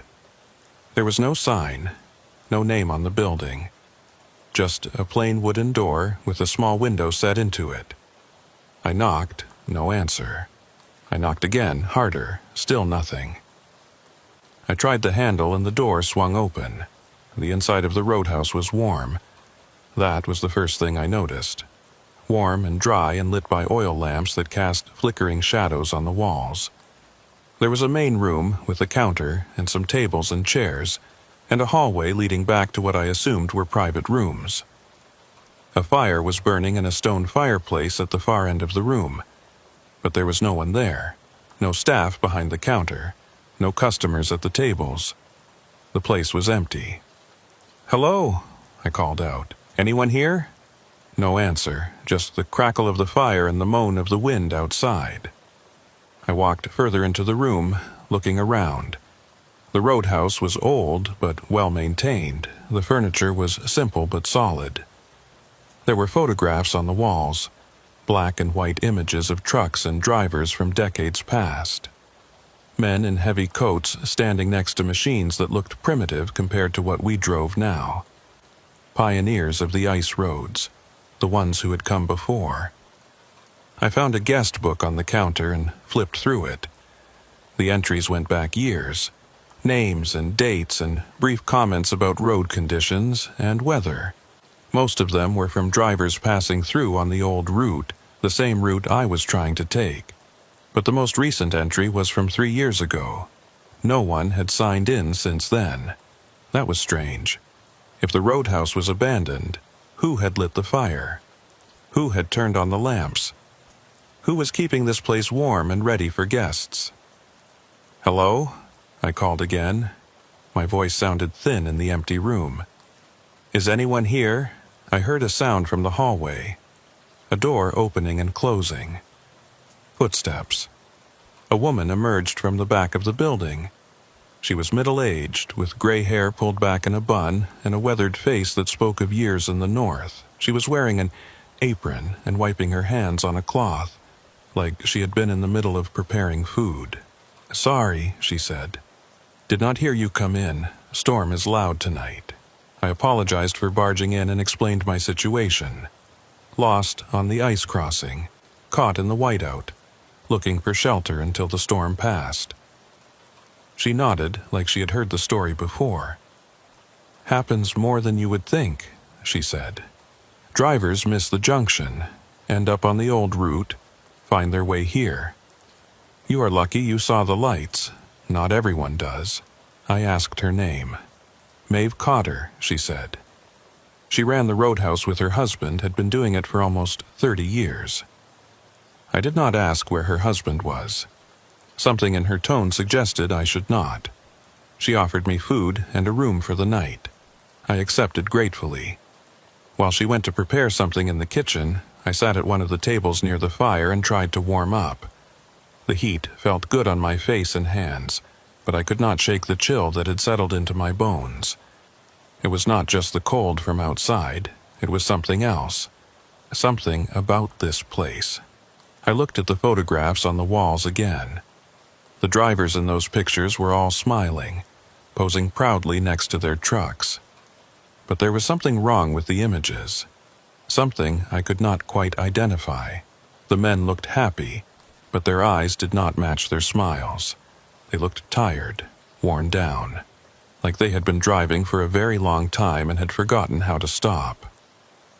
Maeve came back with a bowl of stew and some bread. I thanked her and started eating. The food was good, hot and filling, exactly what I needed after hours on the road. She sat across from me and watched me eat, not saying anything, just watching. It made me uncomfortable, but I did not know how to ask her to stop. "The rooms are down the hall," she said when I finished. "Second and third doors on the right. Take whichever one you want. But do not go in the room at the end. That one stays locked." I asked her why. She did not answer for a long moment, just looked at me with those tired eyes that seemed to see more than they should. "There was a driver," she said, finally. "Years ago.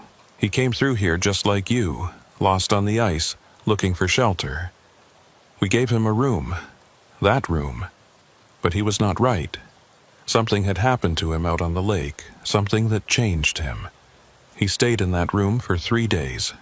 Would not come out, would not eat, would not talk to anyone. And then one morning he was gone. Door was still locked from the inside, but he was gone. We have not opened it since." I stared at her. That was not possible. A locked room, a man who disappeared.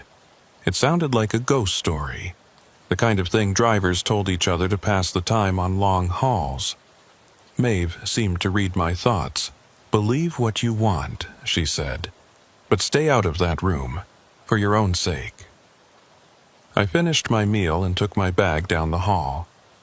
The second room was small but clean, with a bed and a dresser and a window that looked out onto the storm. I could hear the wind howling outside, could see the snow driving past in horizontal sheets. I was glad to be inside, glad to be warm and safe and off the ice. But I could not stop thinking about that room at the end of the hall. I lay in bed and listened to the sounds of the roadhouse, the creak of the walls in the wind, the crackle of the fire in the main room, the occasional footsteps as Maeve moved around, doing whatever she did to keep this place running. Normal sounds, ordinary sounds. Then I heard something else. Footsteps, but not from the main room. From the hall. From the direction of the locked room. I sat up in bed and listened. The footsteps were slow and heavy, like someone walking with great effort. They went back and forth, pacing. I could hear them clearly through the wall. Someone was in that room. Someone was walking around in there. But Maeve had said the room was locked. She had said no one had opened it in years. I got out of bed and went to my door. Opened it a crack and looked down the hall. The door at the end was closed. No light showed underneath it. But I could still hear the footsteps. Back and forth. Back and forth. A rhythm like breathing. Like a heartbeat. I closed my door and got back in bed. I told myself it was nothing. The building settling in the cold. Pipes contracting. Some other mundane explanation, but I did not believe it.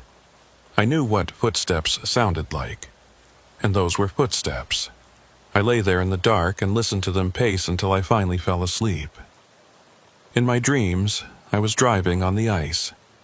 The lake stretched out around me in all directions, flat and white and endless. There was no storm, no snow, just the ice and the sky and the silence. I drove and drove, but I never got anywhere. The shore never got closer. The ice went on forever. And somewhere behind me, something was following. I could not see it. I could only feel it. A presence, a weight. Something that was getting closer no matter how fast I drove. Something that would catch me eventually. I woke up before it reached me. But I knew it was still out there. Waiting. I woke to silence. The footsteps had stopped. The wind had died down. I lay in bed for a long moment, listening to the quiet, trying to convince myself that everything I had heard the night before had been a dream. Fatigue and stress and the disorientation of being lost on the ice. My mind playing tricks. Nothing more. But I knew that was not true. I got dressed and went out into the hall. The door at the end was still closed, same as before. I stood there looking at it, feeling the pull of curiosity warring with something deeper. Fear. The animal instinct that tells you some doors should stay shut. I walked to the door and put my hand on the wood. It was cold, colder than it should have been, colder than the air around it, like there was something on the other side drawing the heat away. I tried the handle. Locked, just like Maeve had said. I put my ear against the door and listened. Nothing. No footsteps, no breathing, no sound at all. Just a silence that felt deeper than ordinary silence. A silence that felt like something waiting. You should not be doing that. I jumped back from the door. Maeve was standing at the other end of the hall watching me. I had not heard her approach.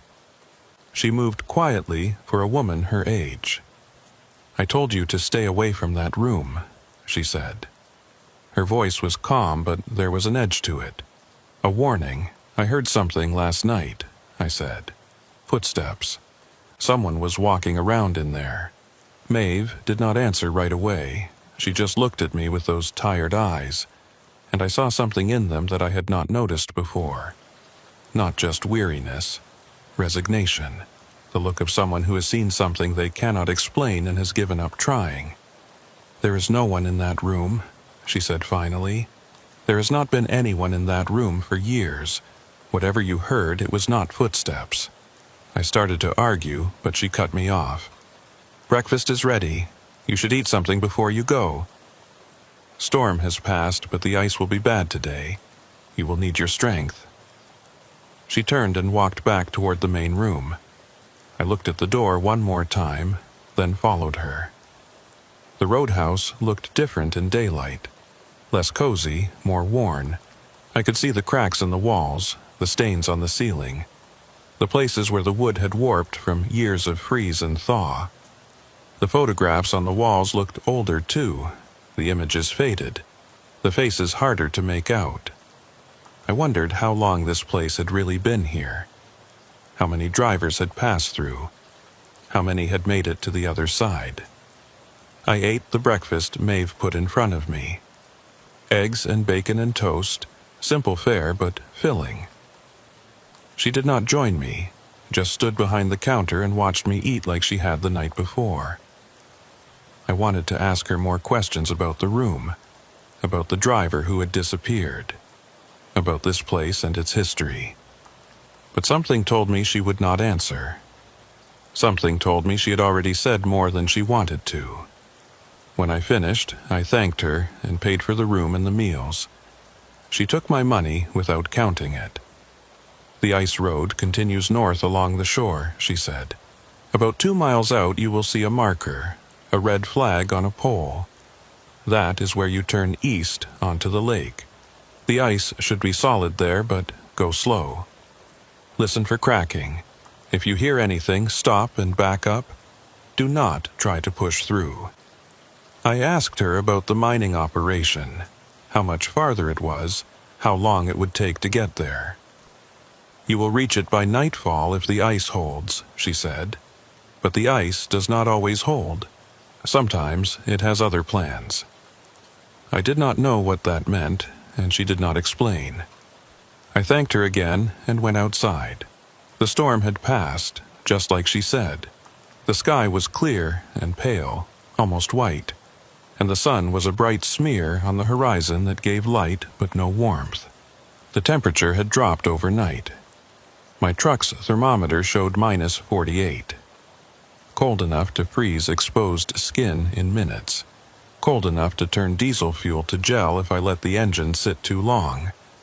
I did my walk-around inspection, checking the tires and chains and lights, making sure everything was in order. The truck looked fine. It had sat out in the storm all night, but nothing seemed damaged. I climbed into the cab and started the engine. It turned over on the first try, a good sign. I let it warm up for a few minutes, then put it in gear and pulled out of the roadhouse lot. I looked back once as I drove away. Maeve was standing in the window watching me go. She did not wave. The road along the shore was rough but passable. I could see the lake on my left, a flat, white expanse that stretched to the horizon. It looked solid from here, but I knew that appearances meant nothing. Ice could be 3 feet thick in one spot and 3 inches thick 10 yards away. You could not trust your eyes out here. You could only trust experience and luck, and I was running low on both. I found the marker about 2 miles out, a red flag on a wooden pole just like Maeve had said. The pole was old and weathered. The flag faded to a dull pink. It had been here for years, maybe decades. I wondered how many drivers had seen this flag and turned east onto the ice. I wondered how many of them had made it across. I made the turn and started out onto the lake. The ice felt different here than it had the night before. Harder. More stable. I could not hear any groaning or cracking. Could not feel any movement beneath my wheels. Just solid frozen water, strong enough to hold my truck and my load without complaint. I let myself relax a little. Maybe the worst was behind me. Maybe I would make it after all. I had been driving for about an hour when I saw the other truck. It was stopped on the ice ahead of me, maybe a quarter-mile away. A big rig, similar to mine, with the hood up and a figure moving around near the front. A breakdown. Someone who needed help. I approached slowly, watching for any signs that this was something other than what it appeared to be. But it looked legitimate. The truck was real, the person was real, and when I got closer I could see the problem. Steam was rising from the engine compartment. Overheating. A bad situation on a frozen lake in the middle of nowhere. I pulled up alongside and rolled down my window. The figure straightened up and looked at me. A man, maybe 50, with a thick beard and deep-set eyes. He was wearing heavy coveralls and a fur-lined hat, the uniform of someone who worked in the cold for a living. "Trouble?" I asked. He nodded. Thermostat stuck closed. Engine got too hot, cracked the housing on the water pump. I am losing coolant faster than I can replace it. Bad luck. I asked if he had called for help. Radio is not working, he said. Has not worked since I came out on the ice this morning. And there is no cell signal out here. I have been sitting for 2 hours hoping someone would come along. I told him I could give him a ride to the mining operation. It was not that far, maybe 4 hours at normal speed. He could get help there, come back for his truck with the right parts and equipment. He shook his head. Cannot leave it. I've got a full load of equipment that has to reach the operation today. If I abandon it, I lose the contract. I will figure something out. I understood. In this business, your reputation was everything. One missed delivery could cost you future work. But staying out here with a broken truck was dangerous. If the temperature dropped any further, if another storm came through, he could freeze to death before anyone found him. I am Dawson Pike, I said. I am running equipment to the same operation. If you want, I can send help back when I get there. He considered this. Ilya Sorenko, he said. I would appreciate that. We talked for a few more minutes.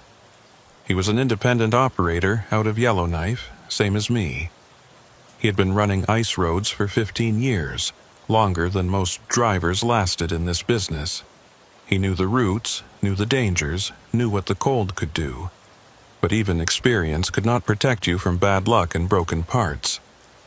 I gave him some of my coffee and a spare blanket from my sleeper. He thanked me and told me to drive safe. I told him I would send help as soon as I could. I pulled away from his truck and continued east. In my mirrors, I could see him standing by his rig, watching me go. He looked small against the vastness of the ice, small and alone. I hoped he would be okay. I hoped help would reach him in time. The ice began to change about an hour after I left Ilya. It started with the sound, a low hum that I felt more than heard, vibrating up through my seat and into my spine. At first, I thought it was my engine, some new problem developing, but when I checked my gauges, everything looked normal. The sound was not coming from my truck, it was coming from below. I slowed down and listened. The hum rose and fell in waves, almost like breathing. It seemed to be coming from everywhere at once, from the entire surface of the lake. The ice was making noise again. But this was not the groaning I had heard the night before. This was something else, something deeper. Then the scraping started, metal on metal. A harsh, grinding sound that cut through the hum like a knife. It was coming from directly beneath my truck, from somewhere under the ice. I stopped and listened, my heart pounding. The scraping continued, moving back and forth like something was trying to claw its way up through the frozen surface. I looked out the window, but I could not see anything, just ice, smooth and white and featureless. But I could hear it. I could hear something down there, something moving, something alive. The scraping stopped as suddenly as it had started. The hum faded away. Silence returned, heavy and complete. I sat in my truck and tried to understand what I had just heard. There was nothing beneath the ice. The lake was frozen solid. Even if there had been water below, there was nothing living in it. Not this far north, not in these temperatures. Whatever made that sound, it could not have been what it sounded like. I started driving again, faster this time. I wanted to get across this lake as quickly as possible. The sound came back about 20 minutes later. This time, it was louder. The hum had an edge to it, a vibration that I could feel in my teeth. The scraping was more aggressive, more insistent. It was following me. Whatever was down there, it was keeping pace with my truck, staying right beneath me as I drove. I pushed the accelerator harder. The truck lurched forward, chains biting into the ice. The scraping sound kept up, matching my speed, staying with me. I could hear it clearly now, a rhythmic grinding that sounded almost deliberate, almost purposeful. And then I heard something else. A voice. It was faint, muffled by the ice, but it was definitely a voice. A man's voice, calling out. I could not make out the words, just the tone, desperate, pleading, like someone trapped and crying for help. I stopped the truck. The voice continued, rising and falling. I could almost understand it now, almost, but not quite. It was like listening to someone talk through a wall. You knew they were speaking, but you could not tell what they were saying. I got out of the truck and stood on the ice. The cold hit me immediately, needles of frost piercing through my gear. I ignored it and listened. The voice was clearer out here, closer, coming from somewhere right below my feet. "Hello," I called out. "Can you hear me? Where are you?" The voice stopped. For a long moment there was nothing, just the silence and the cold and the white expanse of the frozen lake stretching away in all directions. I was alone out here, completely alone. Whatever I had heard, whoever had been calling out, they were gone now. I was about to get back in my truck when I saw the shadow. It was beneath the ice, maybe 10 feet down, a dark shape, long and irregular that seemed to be moving slowly through the frozen water. I could not tell what it was. A log, a piece of debris, some remnant of the lake's unfrozen past, suspended in the ice like an insect in amber. But then it moved, not drifting, moving, deliberately. The shape shifted, rotated, and I caught a glimpse of something that made my stomach drop. It looked like a truck, a semi buried in the ice. The cab was visible, the windshield, the outline of the door, and behind the wheel a shape that might have been a person, sitting there, frozen, waiting. I stumbled backward, away from the shadow. My foot hit a patch of rough ice and I went down, landing hard on my side. Pain shot through my hip, but I barely noticed. I was staring at that shape beneath the ice, that impossible shape, trying to understand what I was seeing. The shadow moved again, rotated, and I realized with a jolt of pure terror that it was rising, coming up toward the surface, coming up toward me. I scrambled to my feet and ran for my truck. I did not look back. I climbed into the cab and slammed the door and put the truck in gear and drove. I drove as fast as I dared, faster than was safe, my chains throwing up chunks of ice behind me. I drove and I did not look down, and I did not listen for the sounds that might be following me. The shadow did not follow. Or if it did, I never saw it again. But I could not stop thinking about what I had seen. A truck buried in the ice. A driver frozen behind the wheel. How long had they been down there? How had they gotten there? The lake was supposed to be solid. The ice was supposed to be safe. I thought about Ilya back there with his broken water pump. Alone on the ice, waiting for help that might not come in time. I thought about the roadhouse, about Maeve and her warnings, about the locked room and the footsteps I had heard in the night. I thought about the driver who had disappeared from that room years ago. The one who had come in off the ice changed. Wrong. The one who had locked himself in and then vanished without opening the door. And I wondered if the lake had taken him too.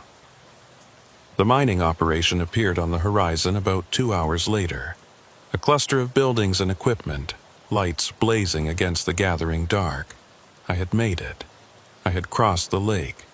I was safe. But I did not feel safe. I felt like something had followed me across the ice. Something that was still with me.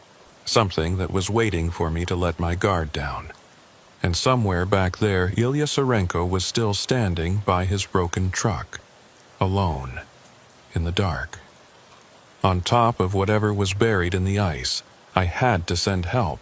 I had to get someone back there before nightfall, before the ice decided to take him too. I reached the mining operation just as the last light was fading from the sky. The place was bigger than I expected. A sprawling complex of prefab buildings and heavy equipment spread across the frozen shore. Floodlights blazed everywhere, pushing back the Arctic darkness. I could see workers moving between structures, trucks lined up at loading bays, the constant activity of an operation that never stopped. It should have felt safe. It should have felt like civilization. But all I could think about was Ilya. I found the dispatch office and told them about the stranded driver, gave them his location, his name, the nature of his breakdown. The dispatcher was a heavy-set man with a beard that looked like it had not been trimmed in months. He listened to my report and typed something into his computer. "We will send someone out," he said. "Got a recovery team that handles breakdowns on the ice road. They can have a truck out there in a couple of hours. A couple hours." That meant Ilya would be alone on the ice until at least midnight. Alone in the dark at 50 below with nothing but a broken truck and a spare blanket. "Can you get someone out there sooner?" I asked. "He has been sitting since this morning. If the temperature drops any further, he could be in real trouble." The dispatcher shrugged. "Recovery team is out on another call right now. Stuck truck about 40 miles north of here. They will head to your guy as soon as they finish up. Best I can do." I wanted to argue, but I knew it would not help. These operations ran on schedules and priorities. A stranded driver was a problem, but not an emergency. Not yet. I unloaded my cargo and completed my paperwork. The whole time I kept thinking about Ilya standing by his truck, watching the sky get dark, waiting for lights that were still hours away. I thought about the sounds I had heard on the ice, the voice calling out from below, the shadow rising toward the surface. I thought about going back for him myself. It was a crazy idea. I had just spent most of the day crossing that lake, fighting through a whiteout and listening to things that should not exist. The smart thing was to stay here, get some rest. Let the recovery team handle it. That was what any reasonable driver would do. But I could not shake the feeling that Ilya did not have hours to wait. I could not shake the feeling that something was wrong out there on the ice, something that was getting worse as the darkness deepened. I found the dispatcher again. "I am going back out," I told him. "I am going to stay with that driver until your team gets there." He looked at me like I was insane. "You just came off the ice. You have been driving all day. You need to rest. I will rest when I know he is okay." The dispatcher shook his head, but he did not try to stop me. He gave me the frequency for the recovery team's radio and told me to check in when I reached Ilya's position. I thanked him and went back to my truck. The night had fully arrived by the time I pulled out of the mining operation. The sky was black and clear, stars scattered across it like chips of ice. The northern lights were out again, pale green curtains rippling along the horizon. Beautiful and cold and utterly indifferent to anything that happened beneath them. I drove back onto the ice and headed west. The lake felt different at night. During the day, it had been vast and empty and bright with reflected sunlight. Now it was vast and empty and dark, my headlights cutting 2 narrow tunnels through the blackness. I could not see the edges of the ice anymore. Could not see anything except the road directly ahead of me. It was like driving through space, like the rest of the world had disappeared, and there was nothing left but me and the road and the endless frozen void. I watched my odometer, counting the miles. Ilya had been about 4 hours out from the mining operation when I found him that morning. Maybe a little less if I pushed the speed. I tried not to think about what I might find when I got there. Tried not to think about the shadow beneath the ice. The first hour passed without incident. The ice was solid and smooth. The air was still. No sounds from below, no shapes in the darkness. Just the rumble of my engine and the crunch of my chains, and the vast silence of the frozen lake. Then my GPS flickered. I looked at the screen. The display was jumping, the map scrolling back and forth like it could not decide where I was. The position marker hopped from one spot to another, showing me on the ice, then on the shore, then somewhere in the middle of the lake where there was no road at all. I tapped the screen, but it did not help. The system was confused, lost. I checked my compass. It was spinning slowly, the needle drifting in lazy circles instead of pointing north. The magnetic anomalies up here could do that sometimes. Throw off your instruments, make you doubt your own sense of direction. I kept driving. I knew this route. I had driven it twice already. I did not need electronics to tell me where I was going. I just needed to keep heading west, and I would find Elia. But the ice did not feel right anymore. It was subtle at first, a slight roughness beneath my tires, a sense that the surface was not as solid as it had been. I slowed down and listened. No groaning, no cracking. But something was different. Something had changed. I checked my watch. I had been driving for almost 2 hours. I should be getting close to Ilya's position by now, but there was nothing ahead of me. No truck, no lights, just the darkness and the ice and the stars burning cold and distant overhead. I stopped the truck and got out. The silence was absolute. I stood on the ice and listened, but there was nothing to hear. No wind, no sound from the depths, nothing at all. The world felt empty, hollow, like I was the only thing left alive in it. I walked a few yards from my truck and looked around. The ice stretched away in all directions, flat and featureless. I could not see any landmarks, could not see the shore, could not see anything that would tell me where I was or which way I should go. I was lost. The realization hit me like a physical blow. I was lost on the ice in the middle of the night with a GPS that did not work and a compass that could not find north. I could drive in circles for hours and never find Ilya. Never find the mining operation. Never find anything except more ice and more darkness until my fuel ran out and the cold came in and took me. I got back in my truck and tried the radio. "Recovery team, this is Pike. Do you copy?" Static. Nothing but static. I tried again. "Anyone on this frequency, this is Dawson Pike on Great Slave Lake. I am trying to reach a stranded driver and I have lost my position. Does anyone copy?" More static. Then a voice. Faint and broken, cutting in and out. "Pike, read you, position, marker." The voice faded into noise. I adjusted the frequency, trying to get a cleaner signal. "Say again, I did not copy your last transmission. What is your position? 20 miles, north, ice breaking, do not..." The transmission cut out completely. I tried to raise them again, but there was nothing. The radio was dead. Ice breaking. That was what they had said, or what I thought they had said. Ice breaking somewhere to the north. A crew in trouble. More drivers stranded on a lake that was falling apart beneath them. I sat in my truck and tried to think. I could not find Ilya if I could not find my own position. I could not help anyone if I was lost myself. I needed to get off this ice. I needed to find the shore and reorient myself and figure out what to do next. I turned south, or what I thought was south based on the stars.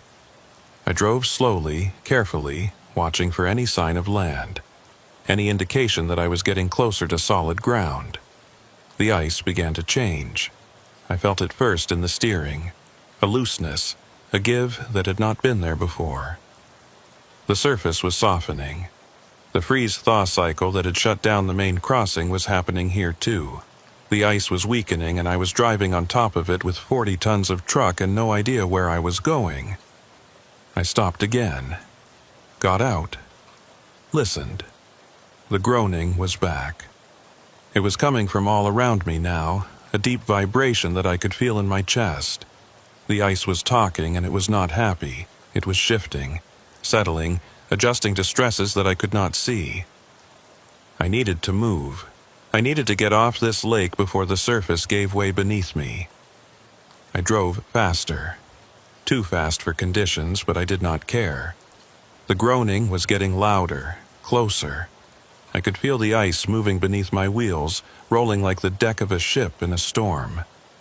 The surface was not solid anymore. It was alive, flexing and breathing, and I was a weight that it wanted to throw off. A crack appeared ahead of me. It shot across the ice from left to right, a dark line that opened up in the white surface like a wound. I hit the brakes and the truck slid, chains screaming on the ice. I stopped maybe 10 feet from the crack, close enough to see the black water beneath, close enough to feel the cold rising up from it. I sat there shaking, staring at that crack, watching it widen slowly, inch by inch, as the ice continued to shift. The water below was perfectly still, perfectly black, like a doorway into nothing. I backed up, turned around, headed the other way, looking for a path that would take me off the ice without crossing that crack. The groaning was constant now, a sound like the whole lake was crying out in pain. I drove, and I listened, and I prayed that the surface would hold. The shore appeared out of the darkness about 20 minutes later. I almost sobbed with relief when I saw it. The land rising up from the ice, solid and real and safe. I drove toward it as fast as I dared, watching for more cracks, listening for the sounds of breaking ice. But the surface held. I climbed the bank and felt my wheels grip solid ground, and I knew I was going to be okay. I stopped and caught my breath, tried to figure out where I was. The shore was unfamiliar, rocky and barren, with scattered trees that looked different from the ones I'd seen that morning. I checked my GPS, but it was still not working. Checked my compass, but it was still spinning. I had no idea where I was. I only knew that I was off the ice, and that was enough for now. I drove along the shore looking for landmarks, looking for anything that would tell me my position. The road was rough, barely more than a trail, and I had to go slow. Trees pressed in from both sides. The darkness felt thicker here, closer. Then I saw the lights, a building ahead, windows glowing yellow, smoke from a chimney, the roadhouse. I had come back to the same place I had left that morning. Somehow, impossibly, I had driven all the way across the lake and back again without finding Elia, without reaching the mining operation, without getting anywhere at all. I was right back where I started. I pulled into the lot and sat there for a long moment, trying to understand, trying to make sense of what had happened. My GPS flickered to life. The screen steadied, the map appeared, and I could see my position clearly for the first time in hours. I was at the roadhouse on the eastern shore of the lake. The mining operation was 40 miles to the west. Ilya's last known position was about 20 miles out on the ice. I checked the timestamp on my GPS track. The record of everywhere I had been logged automatically by the satellite. There was a gap. The track showed me leaving the mining operation, showed me driving out onto the ice. Then nothing. 15 minutes of nothing. No position, no movement, no data at all. The system had lost me completely, and when the track resumed, I was here, at the roadhouse, on the wrong side of the lake. 15 minutes. I had lost 15 minutes somewhere on that ice. 15 minutes that the satellites could not see. 15 minutes where I had been nowhere at all. The door of the roadhouse opened. Maeve stepped out and looked at my truck. She did not seem surprised to see me. She did not seem surprised at all. "I knew you would be back," she said. "They always come back." I got out of the truck and walked toward her. I was tired and scared and confused, and I needed answers. "What is happening?" I said. "What is out there on that ice? What happened to me?" Maeve looked at me for a long moment. Then she stepped aside and gestured toward the open door. "Come inside," she said. "You need to see something." I followed her into the roadhouse. The fire was burning.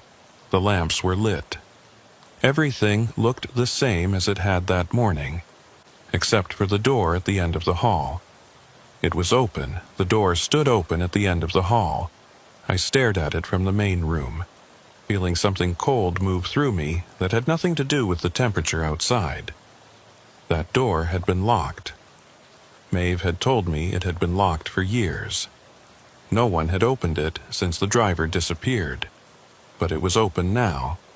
Maeve walked past me, toward the hall, and stopped at the threshold. She looked back at me with those tired eyes. "You wanted to know what is out there on the ice," she said. "You wanted to understand what happened to you. The answer is in that room. It has always been in that room." I did not move. I did not want to see what was behind that door. I did not want to know what had happened to the driver who had locked himself inside and vanished. But I also knew that I could not leave without looking. I could not drive back across that lake without understanding what I was dealing with. I walked down the hall. The door was old wood, same as the others, but it looked different up close. The surface was marked with scratches, deep gouges in the grain like someone had tried to claw their way out, or claw their way in. The handle was tarnished, the metal worn smooth by years of hands gripping it. I pushed the door open and stepped inside. The room was small, smaller than the one I had slept in. There was a bed against one wall, a dresser against another, a window that looked out onto the darkness. Everything was covered in frost. A thin layer of ice coated every surface, glittering in the light from the hall. The air was cold, much colder than the rest of the roadhouse, cold enough to see my breath. But that was not what made me stop. On the wall above the bed, someone had written words, scratched them into the wood with something sharp, carving deep letters that were still legible after all these years. I stepped closer and read them. The lake takes. The lake keeps. The lake gives back. Below the words, there were marks. Tally marks, grouped in fives, covering most of the wall. Dozens of them, hundreds, like someone had been counting days, or counting something else. I turned to Maeve. She was standing in the doorway, watching me. "What does this mean?" I asked. What was he counting?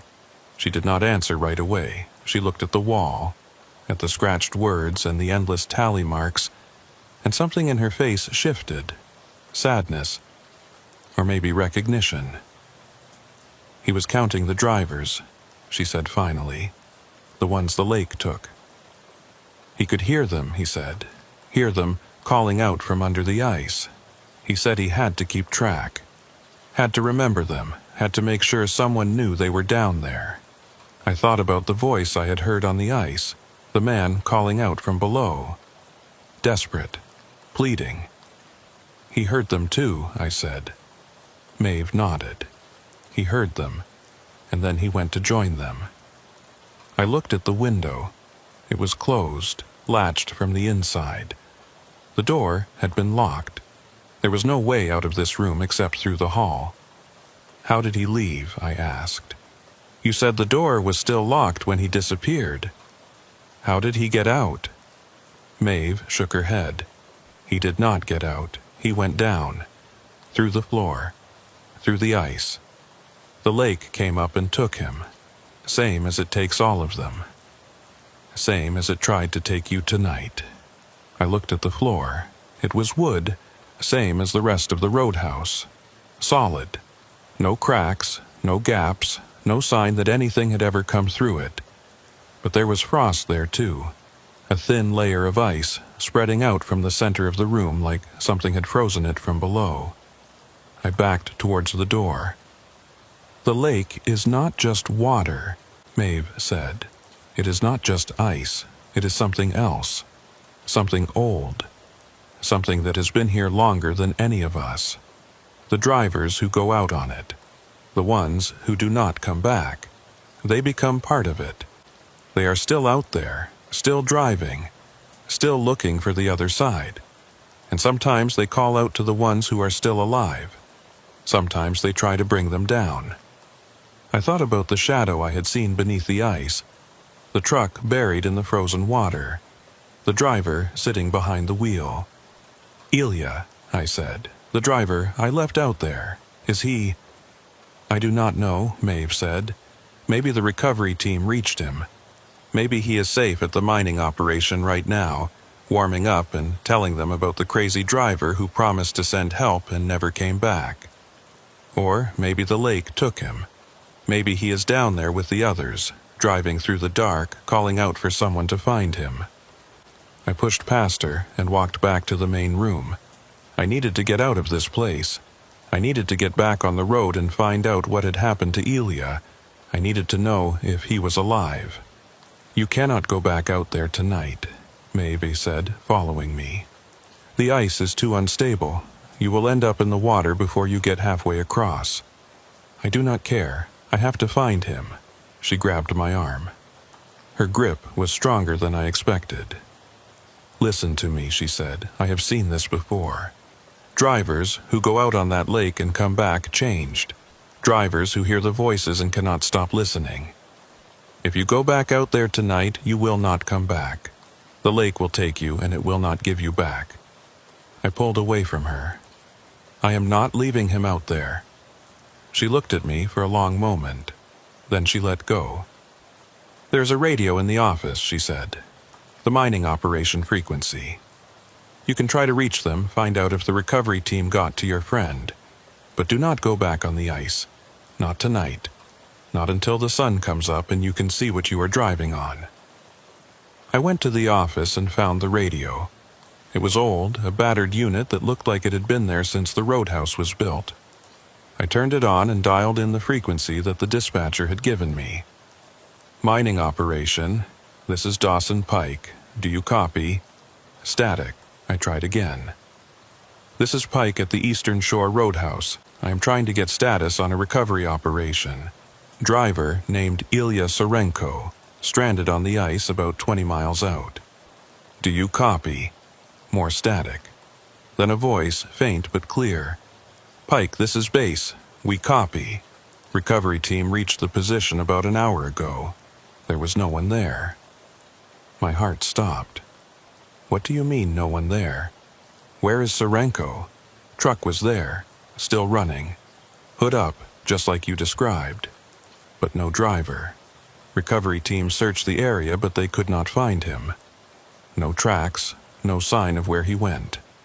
It is like he just vanished." I sat down heavily.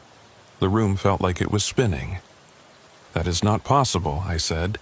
"He was there. I talked to him. I gave him coffee and a blanket. He was waiting for help." "I understand," the voice said. "But he's not there now.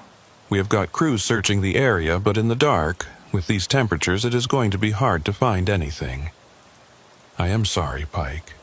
We will keep looking, but you should prepare yourself." I turned off the radio. Ilya was gone. He had been standing right there by his truck when I left him, and now he was gone. No tracks, no sign, just vanished into the frozen air. The lake takes. The lake keeps. I thought about those words scratched into the wall. I thought about the tally marks all those drivers counted and remembered. I thought about the voice I had heard calling out from beneath the ice. Had that been Ilya? Had the lake taken him while I was driving in circles, lost and confused, unable to find my way back to him? Had he called out for help and gotten no answer because I was trapped in those 15 missing minutes, suspended somewhere that the satellites could not see? Or had something else happened, something worse? I stayed at the roadhouse that night. I did not sleep. I sat by the fire and stared into the flames and listened to the silence. Maeve came and went, bringing me coffee, checking on me, but she did not say anything. There was nothing to say. In the morning, I drove back to the mining operation. The ice was solid in the daylight, stable and smooth, and I made the crossing without incident. No sounds from below, no shadows rising toward the surface. No voices calling out for help. Just the ice and the sky and the long white road stretching ahead of me. They never found Ilya Surenko. The search went on for 3 days. Crews on snowmobiles, helicopters with thermal imaging, dogs trained to find people buried in snow. Nothing. He was gone, as completely as if he had never existed. His truck was recovered and towed back to Yellowknife. His family was notified. His name was added to the list of drivers who had disappeared on the ice roads, cause unknown. I gave a statement to the territorial police, told them everything I had seen and heard. They listened politely and wrote it all down, but I could tell they did not believe me. Voices from under the ice, shadows that looked like buried trucks. 15 minutes that the GPS could not account for. It sounded crazy. It sounded like the ravings of a driver who had spent too long alone in the cold. Maybe it was. Maybe the whole thing was hypothermia and stress and the isolation playing tricks on my mind. Maybe Ilya wandered away from his truck in a confused state and fell through thin ice somewhere that the searchers never checked. Maybe there was a rational explanation for everything, but I did not believe it. I went back to the roadhouse one more time before I left the territory. I do not know why. I just felt like I needed to see it again, needed to confirm that it was real. The building was there, same as before. Smoke from the chimney, lights in the windows. I parked my truck and went inside. Maeve was behind the counter. She looked at me and nodded, like she had been expecting me. "Did they find him?" she asked. No, she did not seem surprised. She reached under the counter and pulled out a piece of paper, handed it to me. "This was in the room," she said. "The room at the end of the hall. I found it this morning." I looked at the paper. It was a page from a logbook, the kind that drivers use to record their hours and routes. The handwriting was neat and careful. November 17th. Great Slave Lake Crossing. Departed Yellowknife 600. Weather clear. Ice conditions good. That was my departure date. My route. My handwriting. But I had not written it. I turned the page over. On the back, there were more words. Different handwriting this time. Shakier. More desperate. "He is still out there. I can hear him calling. He does not know he is gone. He thinks he is still waiting for help. Someone has to tell him. Someone has to make him understand." Below the words, there was a tally mark. Just one. Fresh and dark, carved into the paper hard enough to tear it. I looked up at Maeve. "Who wrote this?" I asked. She did not answer. She just looked at me with those tired eyes, and I saw something in them that I had not noticed before. Recognition. Like she was seeing someone she knew, someone she had been expecting. "The lake gives back," she said, "but it does not give back the same thing it took." I left the roadhouse and drove south. I drove all the way to Yellowknife and I kept driving. I did not stop until I was out of the territories, out of the north, away from the ice and the cold and the silence that felt like something waiting. I do not drive ice roads anymore. I told my dispatcher that I was done with the northern routes. I would haul freight anywhere else. Mountains, deserts, coastal highways, anywhere that the ground was solid and the water stayed where it belonged. He did not argue. Maybe he had heard stories about what happened on Great Slave Lake. Maybe he understood. But sometimes, late at night when I'm driving through empty country, I think I hear something. A voice, faint and far away, calling out for help. A man's voice, tired and confused, asking if anyone can hear him. Asking if help is coming. I tell myself it is just the radio. Just interference from some distant signal bleeding through. I tell myself it is nothing. But I know that voice, and I know that somewhere out there, on a frozen lake in the Northwest Territories, Ilya Surenko is still waiting by his truck, still watching the horizon for headlights that will never come, still believing that someone is on their way. The lake takes, the lake keeps, and sometimes, late at night, the lake gives back, but not the same, never the same.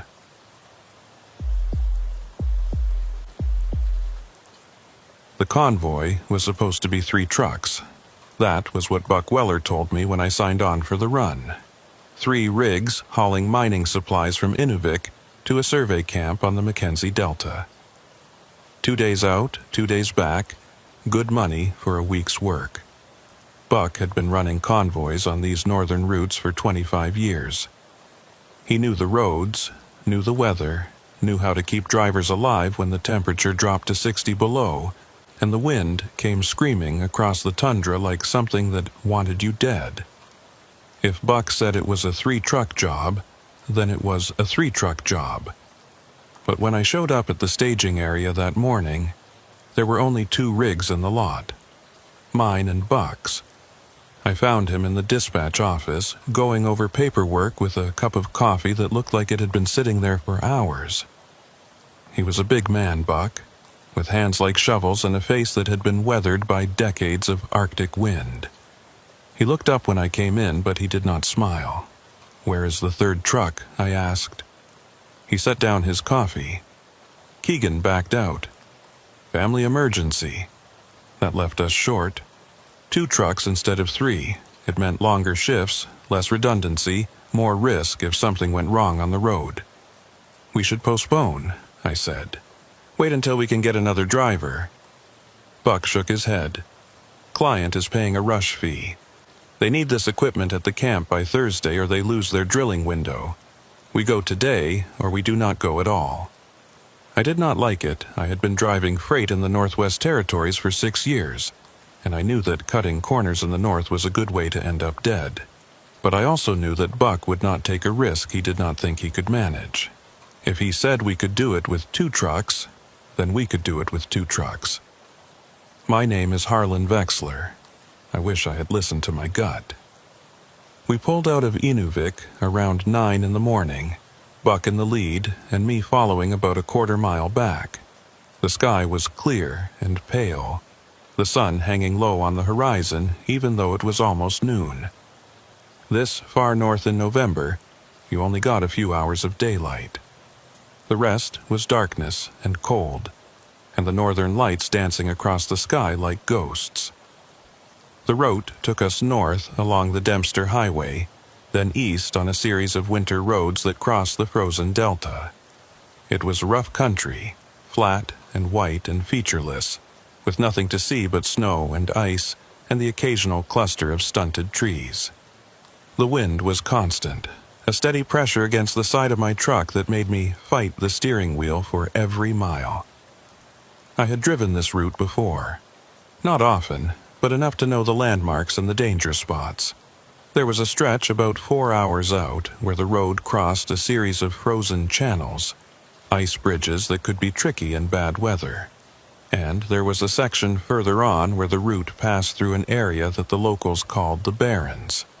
Just empty tundra for 50 miles in every direction. No shelter, no services, no help if something went wrong. Buck came on the radio about an hour into the drive.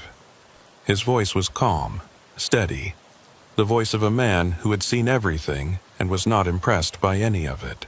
"Pike, this is Weller. How are you running back there?" I keyed my mic. "Running fine. Road is good. Winds are manageable. Copy that. We will stop at the fuel cache in about 3 hours. Top off the tanks and check the loads.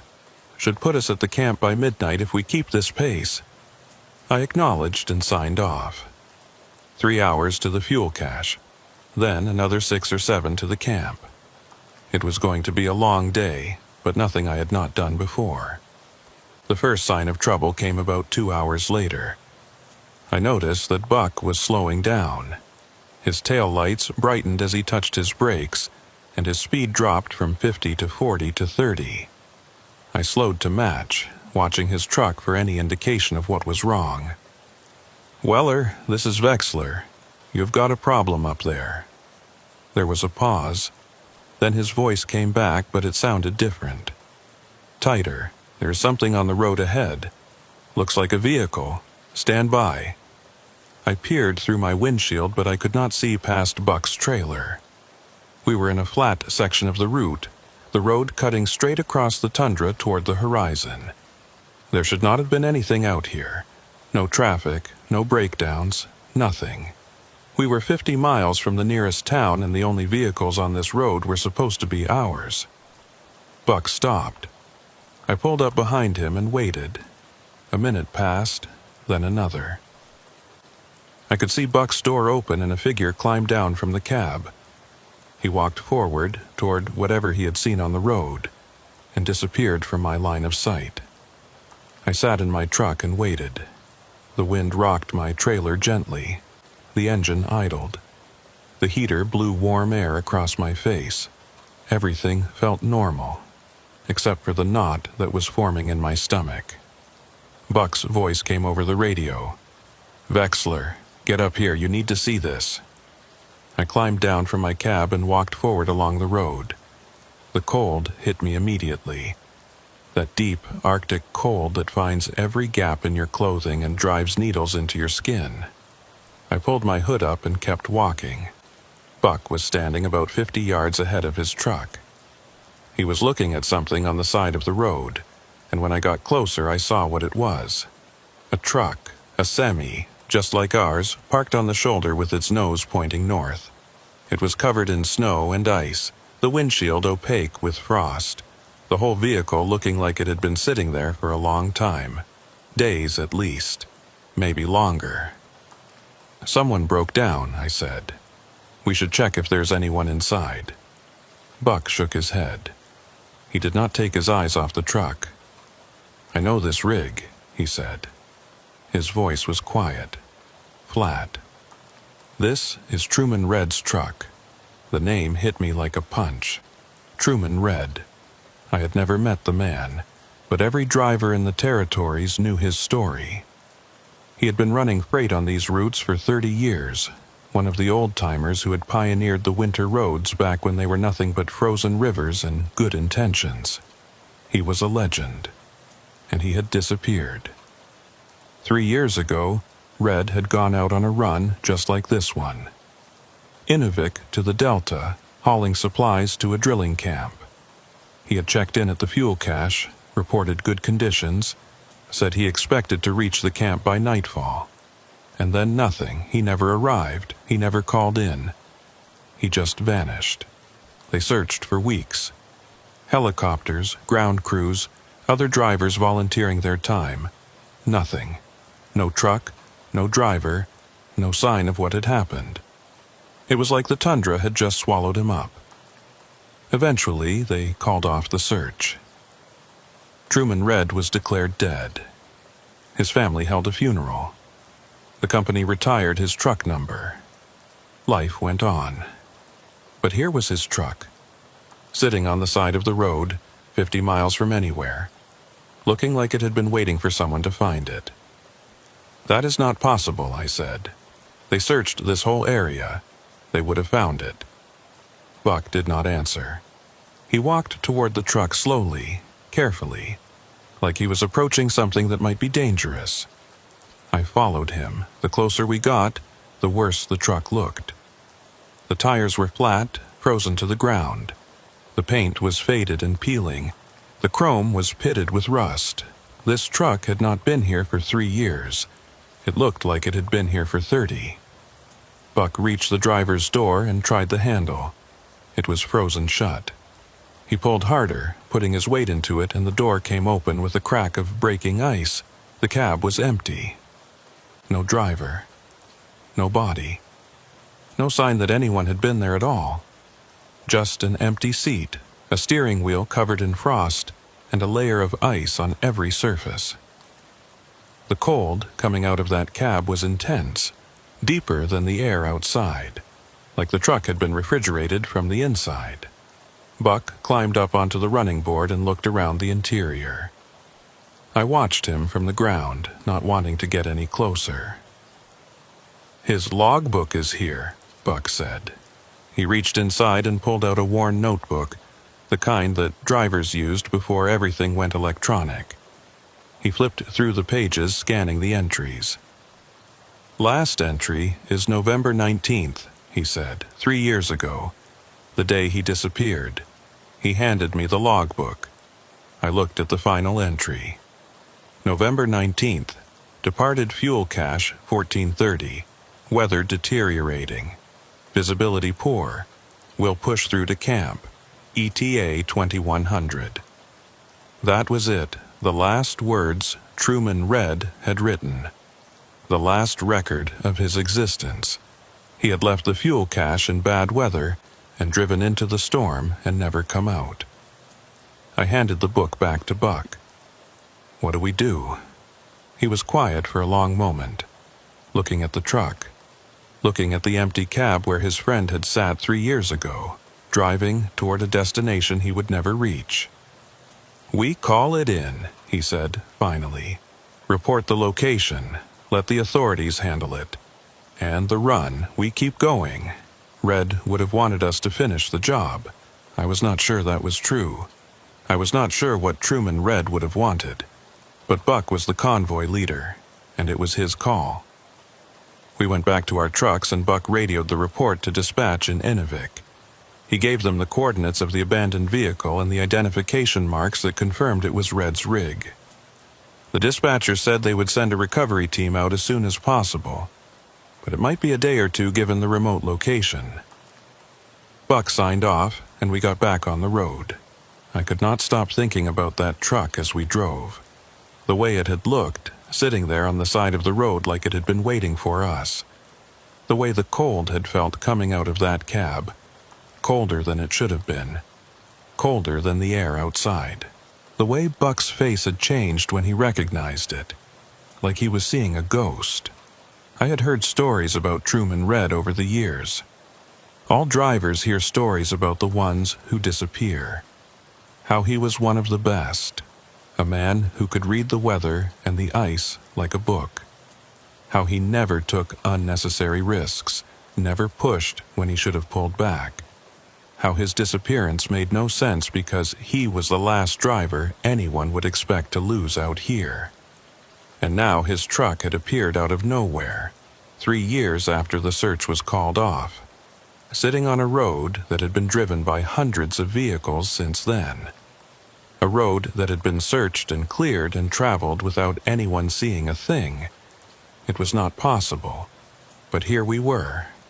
We reached the fuel cache about an hour later. It was a small outpost, just a few storage tanks and a heated shelter where drivers could warm up and check their equipment. There was no one there. The cache was automated, unmanned most of the time. You swiped your card, pumped your fuel, and kept moving. Buck and I topped off our tanks and went into the shelter to eat something and stretch our legs. We did not talk much. The discovery of Red's truck had put a weight on the day that neither of us knew how to lift. I was finishing my coffee when Buck finally spoke. "I drove with Truman for 15 years, he said. He was looking out the window at the empty tundra.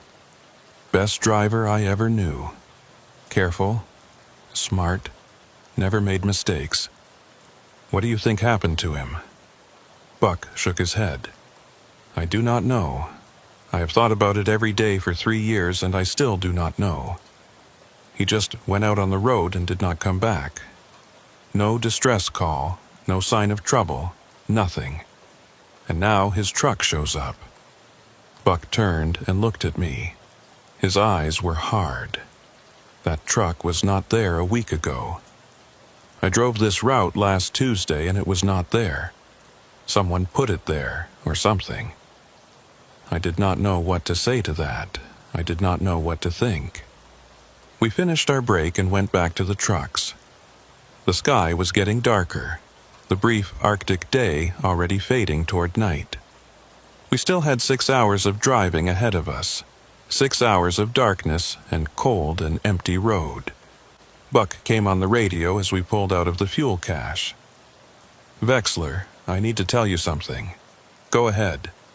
This section of road coming up, the part that goes through the barrens, That is where Truman was heading when he disappeared. That is the last place anyone knows he was. I felt that knot in my stomach tighten. "We have to go through it," Buck said. "There is no other route. But I want you to stay close. Keep my taillights in sight at all times. If anything happens, if you see anything strange, you call me immediately." "Understood." "Understood." We drove on into the darkness. The Barrens started about 30 minutes past the fuel cache. I knew the moment we entered them because the landscape changed. The scattered trees disappeared. The contours of the land flattened out. Everything became white and empty and endless, a frozen void that stretched to the horizon in every direction. I kept my eyes on Buck's taillights and tried not to think about what might be out there in the dark. About an hour into the Barrens, I started to feel like we were being watched. It was not anything specific. No sound, no movement, no shape in the darkness. Just a feeling, a prickling on the back of my neck, an instinct that something was out there, something that knew we were here. I told myself it was just nerves, just the story of Truman Red getting into my head. There was nothing out here, nothing but ice and snow and the wind. But the feeling did not go away. Buck's voice came over the radio. "Vexler, are you seeing this? Seeing what? Check your mirrors." I looked in my side mirror. At first I did not see anything. Just the darkness behind me, my own lights reflecting off the snow. Then I saw them. Headlights. A third set of headlights far behind us, following the same road. Another vehicle, out here in the middle of nowhere, in the middle of the night, driving the same route we were driving. I grabbed my radio. "That is not possible. There was no one behind us at the fuel cache." "I know," Buck said. His voice was tight. "I have been watching them for 5 minutes. They are keeping pace with us. Same speed, same distance. They are following us." I stared at those headlights in my mirror. They were too far back to make out any details. Just 2 points of light, floating in the darkness. Who is it? I do not know. But I do not like it. Neither did I. We drove on. The headlights followed. And somewhere behind them, hidden by the darkness and the distance, I could not shake the feeling that Truman Red's truck was moving again, following us home. The headlights stayed with us for the next hour. Always the same distance back. Always the same speed. Never gaining, never falling behind. Just following. Watching. I kept checking my mirrors. Kept expecting them to disappear or turn off or do something that would explain what they were. But they just hung there in the darkness. 2 pale points of light that refused to go away. Buck tried raising them on the radio. All channels, all frequencies. Nothing. Whoever was back there, they were not answering. Or they were not able to answer. "I do not like this," Buck said over the radio. His voice was steady, but I could hear the tension underneath. "There should not be anyone else on this road tonight. We are the only convoy scheduled for this route." "Maybe it is the recovery team," I said. "Coming out for Red's truck. They would not be coming from this direction. And they would answer the radio." He was right. I knew he was right. But I did not want to think about what else those headlights might be. We drove on. The Barrens stretched around us, flat and white and infinite. There were no landmarks out here, nothing to tell you that you were making progress. Just the road and the snow and the darkness pressing in from all sides. It felt like we were driving in place, like the world was moving past us, but we were staying still. The whiteout came without warning. One moment, I could see Buck's taillights clearly, red points in the darkness ahead. The next moment, they were gone, swallowed by a wall of white that descended on us like a curtain dropping. The snow was horizontal, driven by a wind that had come out of nowhere, and it hit my truck with a force that rocked the cab on its suspension. I slowed down immediately. In a whiteout, speed is death. You cannot see the road, cannot see other vehicles, cannot see anything except the snow swirling in your headlights. I dropped to 20, then 15, then 10, crawling forward and praying that I would not drive off the road or into the back of Buck's trailer. "Weller, this is Vexler. I have lost visual on you. What is your position?" Static. The radio crackled and hissed, but Buck's voice did not come through. I tried again. "Buck, do you copy? I am in zero visibility here. I need your position." More static. Then a sound that might have been a voice, but so broken and distorted that I could not make out any words. The storm was interfering with the signal, or something else was. I stopped the truck. There was no point in driving if I could not see where I was going. I would wait for the whiteout to pass, then find Buck and continue to the camp. It was the safest option. The only option.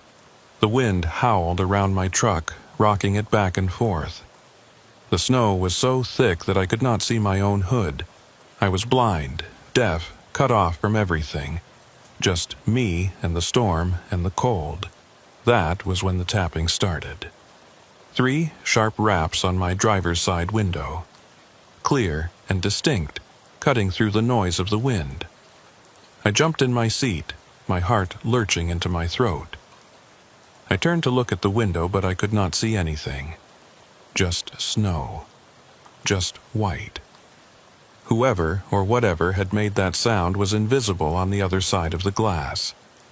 The tapping came again, harder this time, more insistent. "Hello," I called out. "Who is there?" No answer. Just the wind and the snow and the darkness. I thought about opening the door. Thought about stepping out into the storm to see who was knocking. But something stopped me. Some instinct that told me the door needed to stay closed. That whatever was out there was not something I wanted to let in. The tapping moved. It was on my windshield now, right in front of my face. Tap, tap, tap. The glass vibrated with each impact. I stared at it, trying to see through the snow, trying to catch a glimpse of what was making the sound. But there was nothing. Just white. Then the tapping stopped. I sat there in the silence, breathing hard, waiting for it to start again. But it did not. Whatever had been outside my truck, it was gone. Or it was waiting. The whiteout began to thin about 10 minutes later. The snow eased, the wind died down, and visibility slowly returned. I could see the road ahead of me again. Could see the tundra stretching away on both sides. I could see Buck's truck, stopped about 100 yards ahead, his hazard lights flashing. I grabbed my radio. "Buck, are you okay? I lost you in the storm." His voice came back, clearer now, but still tense. "I am fine. You." Something was tapping on my truck. On the windows. I could not see what it was. There was a long pause. Then Buck's voice again, quieter. "We need to keep moving. We need to get through this section as fast as we can. What is out here, Buck? What is in this place?" "Nothing. Just keep driving. Stay close." He did not answer my question. I knew he would not answer my question.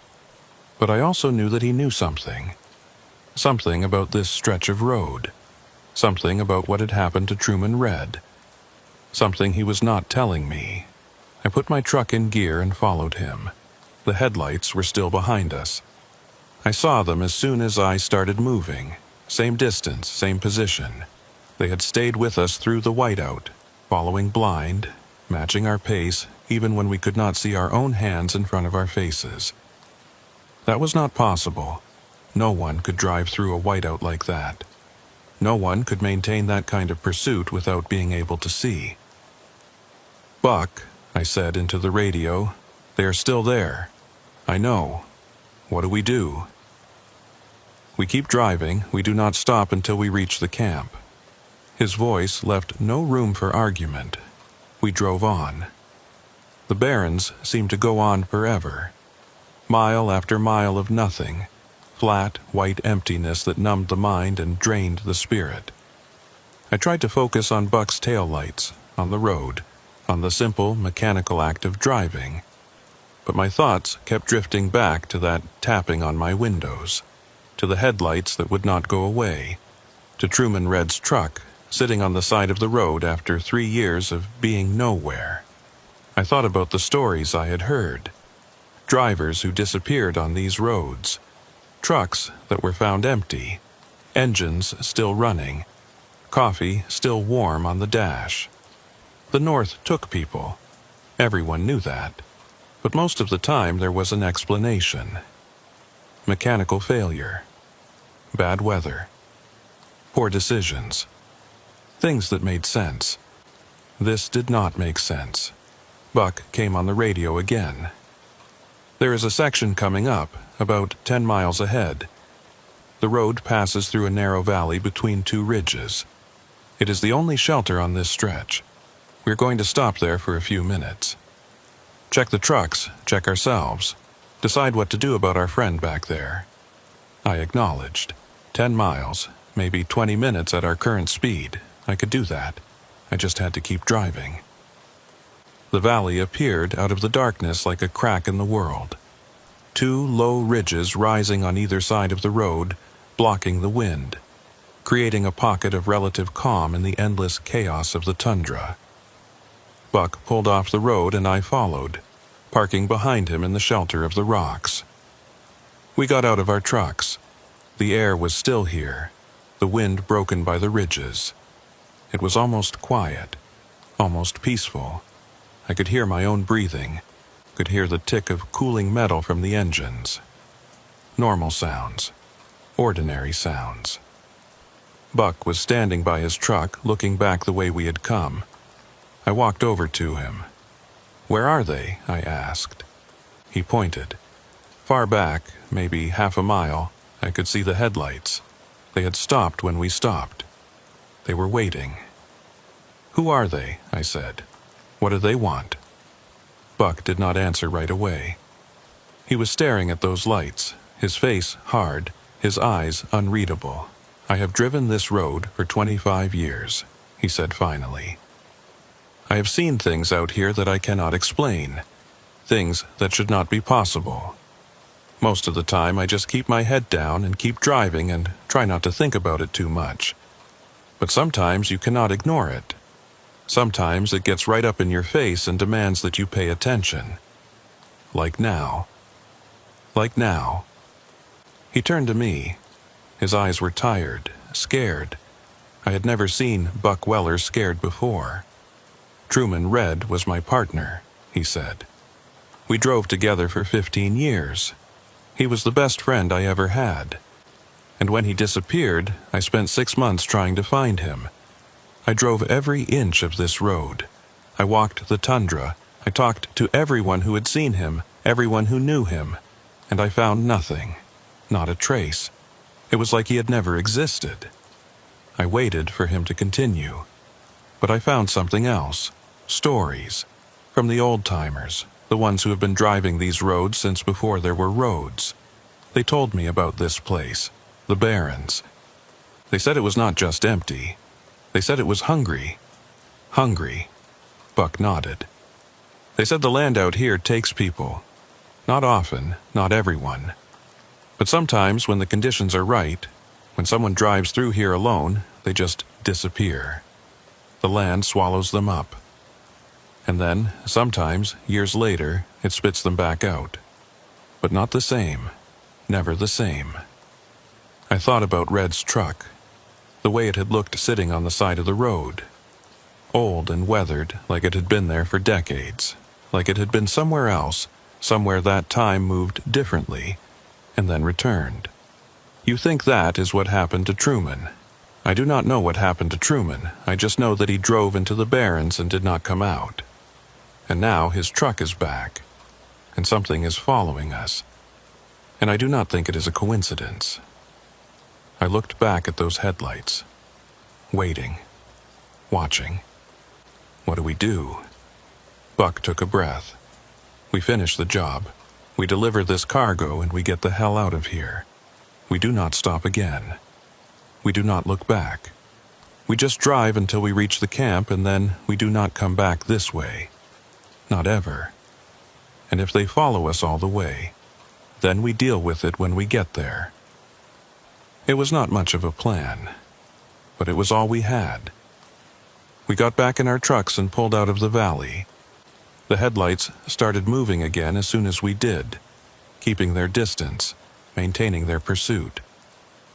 I tried not to look at them, tried to focus on the road ahead, tried to tell myself that we were going to be okay. But I did not believe it. There was something out there in the darkness, something that had taken Truman Red 3 years ago, something that had been waiting all this time, and now it was following us. The road curved around a low rise and the valley disappeared behind us. We were back in the open, back in the barrens, with nothing between us and whatever was out there but the darkness and the cold. Buck's voice came over the radio. "Vexler, look at your mirrors." I looked. The headlights were closer. They had cut the distance in half. They were maybe a quarter mile back now, close enough that I could see the shape of the vehicle behind them. A truck, a semi, big and dark and moving fast. And on the door, just visible in the glow of the running lights, I could see letters. A name, Red. Truman Red's truck was following us. The truck that had been sitting on the side of the road 50 miles back. The truck that had been empty and abandoned and covered in 3 years of ice and snow. It was running, it was moving, it was chasing us down. Buck's voice crackled over the radio, tight with fear. "Drive, Vexler. Drive, and do not look back." I drove, but I could not stop looking back. And the truck kept getting closer. The truck gained on us with every mile. I had my foot to the floor, pushing my rig as hard as I dared on the frozen road. Buck was doing the same up ahead, his trailer swaying as he took the curves faster than he should. We were running, both of us, running from something that should not have been able to chase us. Truman Red's truck, the truck that had been sitting dead and frozen on the side of the road, the truck that had not moved in 3 years. It was behind us now, and it was getting closer. I could see it clearly in my mirrors. The cab, the trailer, the running lights blazing in the darkness. It looked different than it had when we found it. Cleaner, newer, wearer. Like the years of ice and rust had melted away. Like it was returning to what it had been before it disappeared. And behind the wheel I could see a shape. A figure. Someone was driving that truck, or something. "Weller," I called into the radio. "It is right behind me. Maybe 200 yards. What do I do?" Buck's voice came back, strained. "Keep driving. Do not slow down. We are almost through the barrens. Once we clear this section, we will be okay. How do you know that?" "I do not know anything. Just drive." I drove. The speedometer climbed, 50, 55, 60. Too fast for the road, too fast for the conditions, but I did not care. The only thing that mattered was staying ahead of that truck. The only thing that mattered was not letting it catch us. The barrens stretched on forever. Flat, white nothing in every direction. No shelter, no landmarks, no sign that the world existed beyond this frozen void. Just the road and the darkness and the thing that was chasing us through it. Red's truck pulled closer. 100 yards now. I could see more details. The company logo on the door. The chrome stacks on the cab. The frost on the windshield that made it impossible to see who was behind the wheel. Just that shape, that shadow, sitting there, driving. Then it pulled out to pass. The truck swung into the oncoming lane and accelerated, drawing alongside me. I stared at it through my driver's side window, my heart pounding so hard I could feel it in my throat. The cab was right there, maybe 20 feet away. I could see the door, the window, the mirror. The window was dark, completely dark, like there was nothing inside the cab at all. No driver, no light, just emptiness. But the truck kept moving, kept accelerating. It pulled ahead of me, past me, and moved back into the right lane. Then it did the same thing to Buck, swinging out and passing him, pulling ahead of both of us. And then it was gone. The taillights disappeared into the darkness ahead, swallowed by the night and the distance. One moment they were there, and the next moment they were not. The truck had passed us and driven on and left us behind. I eased off the accelerator, my hands shaking on the wheel. My breath was coming in ragged gasps. I felt like I had just run a marathon. Buck's voice came over the radio. "Vexler, are you all right? I do not know." What just happened? I do not know either. But it is gone. Whatever it was, it is gone. I wanted to believe that. I wanted to believe that the nightmare was over, that we could finish our run and get out of here and never come back. But something told me it was not that simple. Something told me that Red's truck had not just passed us and driven away. It had gone somewhere, done something, and we were going to find out what. We drove on. The minutes crawled by. The barrens began to change, the flat tundra giving way to low, rolling hills, the first sign that we were approaching the edge of this empty place. I started to breathe easier, started to think that maybe we really were going to be okay. Then we came around a curve and saw the truck. It was stopped in the middle of the road, blocking both lanes, sitting there in the darkness like it was waiting for us. Buck hit his brakes and I hit mine. We stopped about 50 yards back, our headlights illuminating Red's truck. It was not moving, the engine was not running. The lights were off, it was just sitting there, dead, empty. Exactly like it had been when we found it the first time. "No," I said, "no, that is not possible." Buck did not answer. He just sat there in his truck, staring at the thing in front of us. I grabbed my radio. "Buck, what do we do?"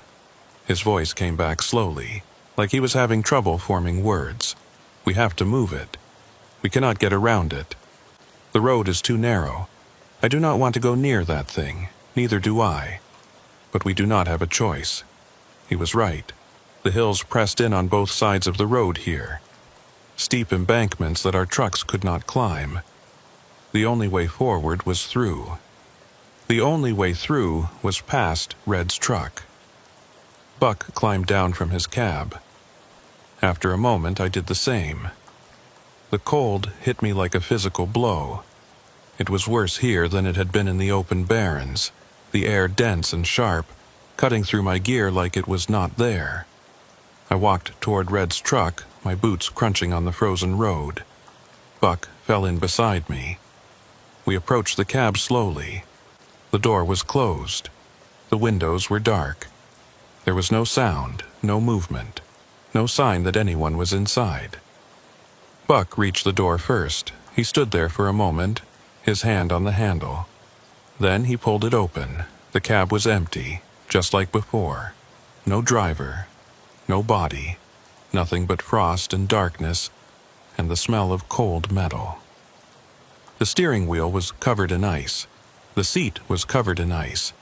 Everything was frozen solid, like the truck had been sitting here for years instead of minutes. I looked at the dashboard. The keys were in the ignition. The odometer showed the same mileage it had shown when we found the truck the first time. "This truck did not drive anywhere," I said.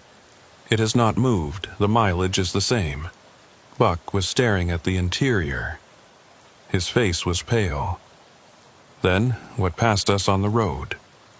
What did we see? I did not have an answer. We checked the trailer. It was empty, unlocked. No cargo, no sign that anything had ever been inside.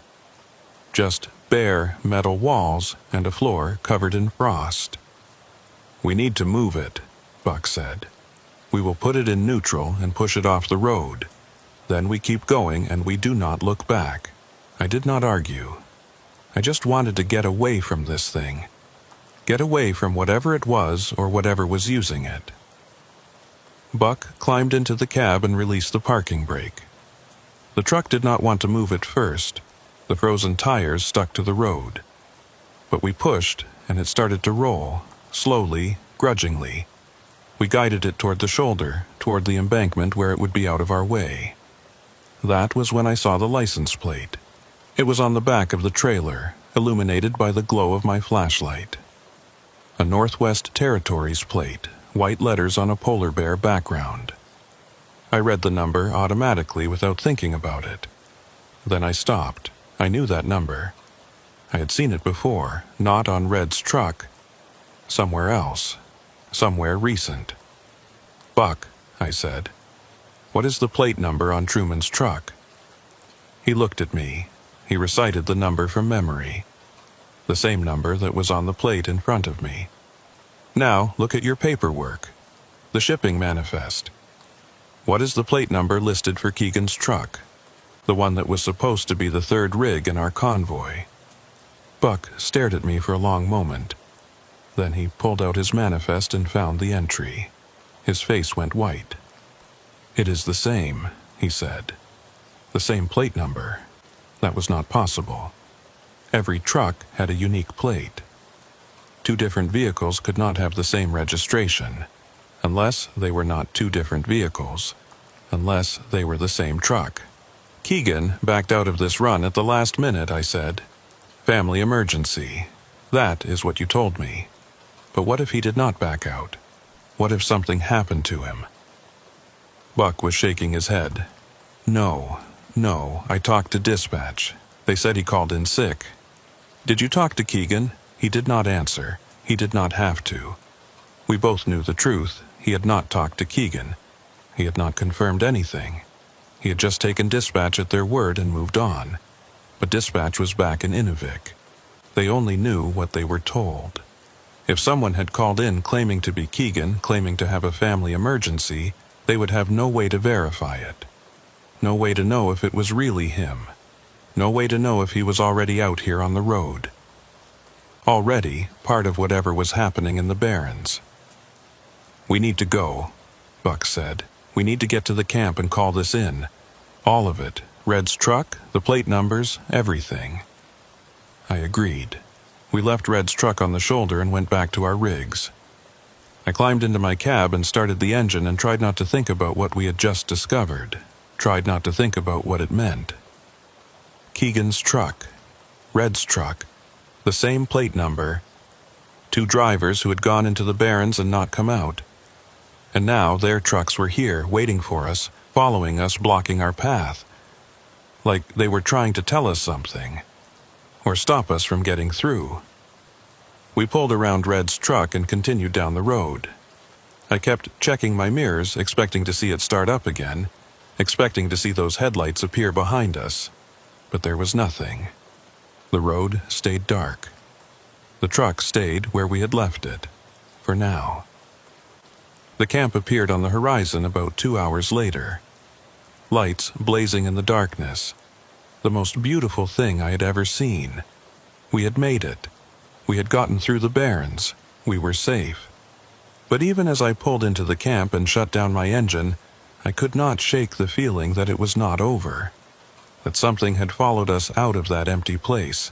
That the Barrens had let us go, but only for now. Only until it was ready to take us back. I climbed down from my cab and stood in the cold, looking back the way we had come. The darkness was absolute out there. No lights, no movement, nothing to see. But I knew they were out there. Red and Keegan, driving the same truck, waiting on the same road. And sooner or later we would have to go back. Sooner or later, everyone goes back. We stayed at the camp for 2 days. That was not the plan. The plan was to unload, rest for a few hours, and head back to Inuvik. But the weather turned bad the night we arrived. A storm system moving in from the northwest that dropped visibility to 0 and made travel impossible. We were stuck. I did not mind. I was in no hurry to go back through the Barrens. Buck spent most of those 2 days on the radio and the satellite phone, trying to get information, trying to understand what we had seen.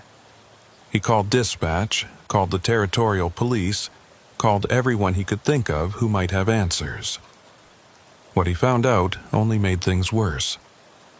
Keegan was missing. He had not called in sick. He had not had a family emergency. He had left Inuvik 2 days before we did, running a solo load to a different camp on the Delta.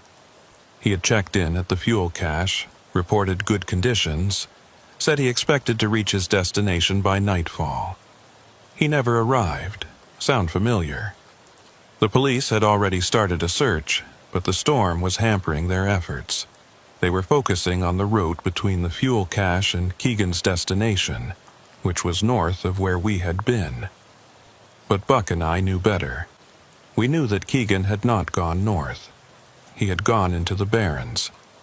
And the Barrens had taken him, just like they had taken Truman Red 3 years before. The plate numbers matched. That was the thing I could not get out of my head. Red's truck and Keegan's truck had the same registration. That was impossible. It violated every law of logic and bureaucracy. But we had both seen it. We had both read the numbers. They were the same. I tried to come up with explanations. A clerical error, a database glitch, counterfeit plates. But none of them made sense. Red and Keegan had driven for different companies. Their trucks had been registered years apart. There was no way they could have ended up with the same plate number by accident. Unless it was not an accident. Unless something had made it happen. The storm cleared on the morning of the 3rd day. The sky opened up, pale and cold, and the wind died down to almost nothing. Perfect driving conditions. No excuse to stay any longer. Buck found me in the camp's mess hall, drinking coffee and staring at nothing. "We need to go," he said. "The longer we wait, the harder it gets." He was right. I knew he was right. But I did not want to go back out there. I did not want to drive through the Barrens again, past the place where we had found Red's truck, past the hills where it had blocked the road. I did not want to see those headlights in my mirrors. I finished my coffee and went to my truck. We pulled out of camp around noon, Buck in the lead again. The road was clear, the visibility excellent. I could see for miles in every direction. There was nothing out there. Nothing but snow and ice and the long white line of the road cutting through it. We entered the Barrens about 3 hours into the drive. I felt it immediately. That heaviness. That sense of being watched. The air felt thicker here, the silence deeper. Like the land itself was paying attention. Like it knew we were back. I kept my eyes on the road and my hands on the wheel and tried not to think about what might be waiting for us. Tried not to think about Red and Keegan and the truck with the impossible plates. The hills appeared ahead, the narrow pass where the truck had blocked the road. I felt my chest tighten as we approached. I did not want to see it again. I did not want to know if it was still there. It was not. The shoulder where we had pushed it was empty. No truck, no sign that anything had ever been there. Just snow and rock and the road stretching on toward the horizon. Buck came on the radio. "It is gone, I see that." We kept driving, I kept checking my mirrors, but there was nothing behind us, nothing ahead of us. The Barrens were empty, just like they were supposed to be. We reached the fuel cache without incident, topped off our tanks, checked our equipment, got back on the road. Another few hours, and we would be in Inuvik. Another few hours, and this would all be over. That was what I told myself.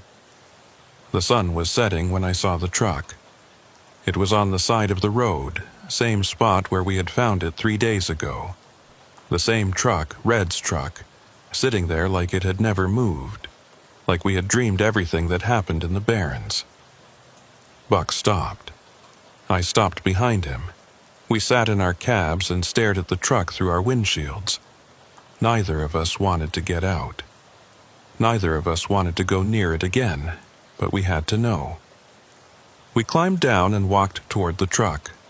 The cold was not as bad here, the wind blocked by the terrain. But I was shivering anyway. Shivering from something that had nothing to do with temperature. The truck looked exactly the same as before. Old and weathered, covered in frost. Tires flat, paint faded. Like it had been sitting here for 30 years instead of 3. Buck reached the cab and opened the door. He looked inside for a long moment. Then he turned to me. "You need to see this." I climbed up onto the running board and looked into the cab. There were 2 logbooks on the seat, 2 of them, side by side. One old and worn, the one we had found before. The other newer, less weathered. Buck handed me the newer one. I opened it to the last entry. November 14th. Departed fuel cache 14:30. Weather clear. Ice conditions good. Will reach camp by nightfall. November 14th. 4 days ago. The day Keegan had left for his run. The day he had disappeared. I looked at the handwriting. It was not Red's handwriting. It was different. Neater. More careful. Keegan's handwriting. Both logbooks were in the same truck. Both drivers had made their last entries before driving into the Barrens. Both of them had vanished without a trace. And somehow, both of their records had ended up here. In this cab. In this truck that belonged to neither of them and both of them at the same time. I put the logbook back on the seat. My hands were shaking. "We need to call this in," I said. Buck nodded. His face was gray. We went back to our trucks and Buck made the call. Police. Search and rescue. Everyone. He told them what we had found, where it was, what it might mean. They said they would send a team out immediately. They said they would take it from there. We got back on the road and drove to Inuvik. We did not stop again. We did not look back. We just drove until we saw the lights of the town and knew we were out of the Barrens for good. I gave a statement to the police the next morning. Told them everything. The truck appearing out of nowhere. The headlights following us. The plate numbers that matched. The 2 logbooks in the same cab. They wrote it all down and nodded politely and looked at me like I was losing my mind. Maybe I was. The investigation went on for weeks. They found Keegan's truck about 10 miles from where we had seen Red's, buried in a snowdrift just off the road. It was empty. No driver. No sign of what had happened. The plate number was different from the one on Red's truck. Normal. Legal, nothing unusual. But I knew what I had seen. Buck knew what he had seen. We had both read those plates and they had been the same. The same number on 2 different trucks. I requested a copy of the accident file from Red's disappearance 3 years ago. I do not know why, I just felt like I needed to see it. Needed to understand. The file arrived a week later. I sat in my apartment and went through it page by page. Police reports, search records, witness statements. All the documentation of a man who had vanished into the Barrens and never come back. And there, in the vehicle registration section, I found what I was looking for. Truman Red's license plate number. The same number I had seen on his truck. The same number I had seen on Keegan's manifest. The same number. I looked at the date on the registration. 3 years ago. Before Keegan's truck was even purchased. Before Keegan had started driving for the company. Before any of this had happened. The plates had matched. They had always matched. From the very beginning. I closed the file and sat there for a long time, trying to understand. Trying to make sense of something that could not make sense. 2 drivers. 2 trucks. The same plate number. One disappears, then the other. Their logbooks end up in the same cab. Their trucks end up on the same road. Like they were connected. Like they were the same person. Like the Barrens had taken them and merged them together into something that was neither one nor the other. I do not drive the northern routes anymore. I put in for a transfer the day after I got that file. Southern runs only. Nothing above the 60th parallel. The company did not ask why. Maybe they had heard the stories. Maybe they knew. Buck still drives the Barons. I talked to him last month and he said he had not seen anything unusual. No headlights following him. No trucks appearing out of nowhere. Everything normal. Everything quiet. But he also said he drives faster through that section now. Does not stop at the fuel cache after dark. Does not look in his mirrors more than he has to. He knows something is out there. He knows it is waiting. I think about Red and Keegan sometimes, late at night when I cannot sleep. I think about them driving through the Barrens, alone and lost, heading toward destinations they would never reach. I think about their logbooks sitting side by side in that frozen cab. Their last words written on those pages. Weather clear. Ice conditions good. We'll reach camp by nightfall. They thought they were going to make it. They thought they were going to be okay. I wonder if they ever realized they were wrong. The police closed the case on Keegan 2 months ago. Insufficient evidence. No body, no explanation. Just another driver who went out on the road and did not come back. Another name on the list. Another file in the cabinet. But I know the truth. I know that somewhere out there, in the Barrens, the truck is still waiting. Red's truck. Keegan's truck. The truck that is both of them and neither of them. And I know that someday it will find another driver. Someone running alone. Someone who does not know the stories. Someone who thinks they can drive through the Barrens and come out the other side. They will see the headlights in their mirrors. They will hear the tapping on their windows. They will find the truck blocking the road. And when the police search the cab, they will find 3 log books. 3 drivers, same plate. The Barons are patient, the Barons are hungry, and the Barons are never finished taking.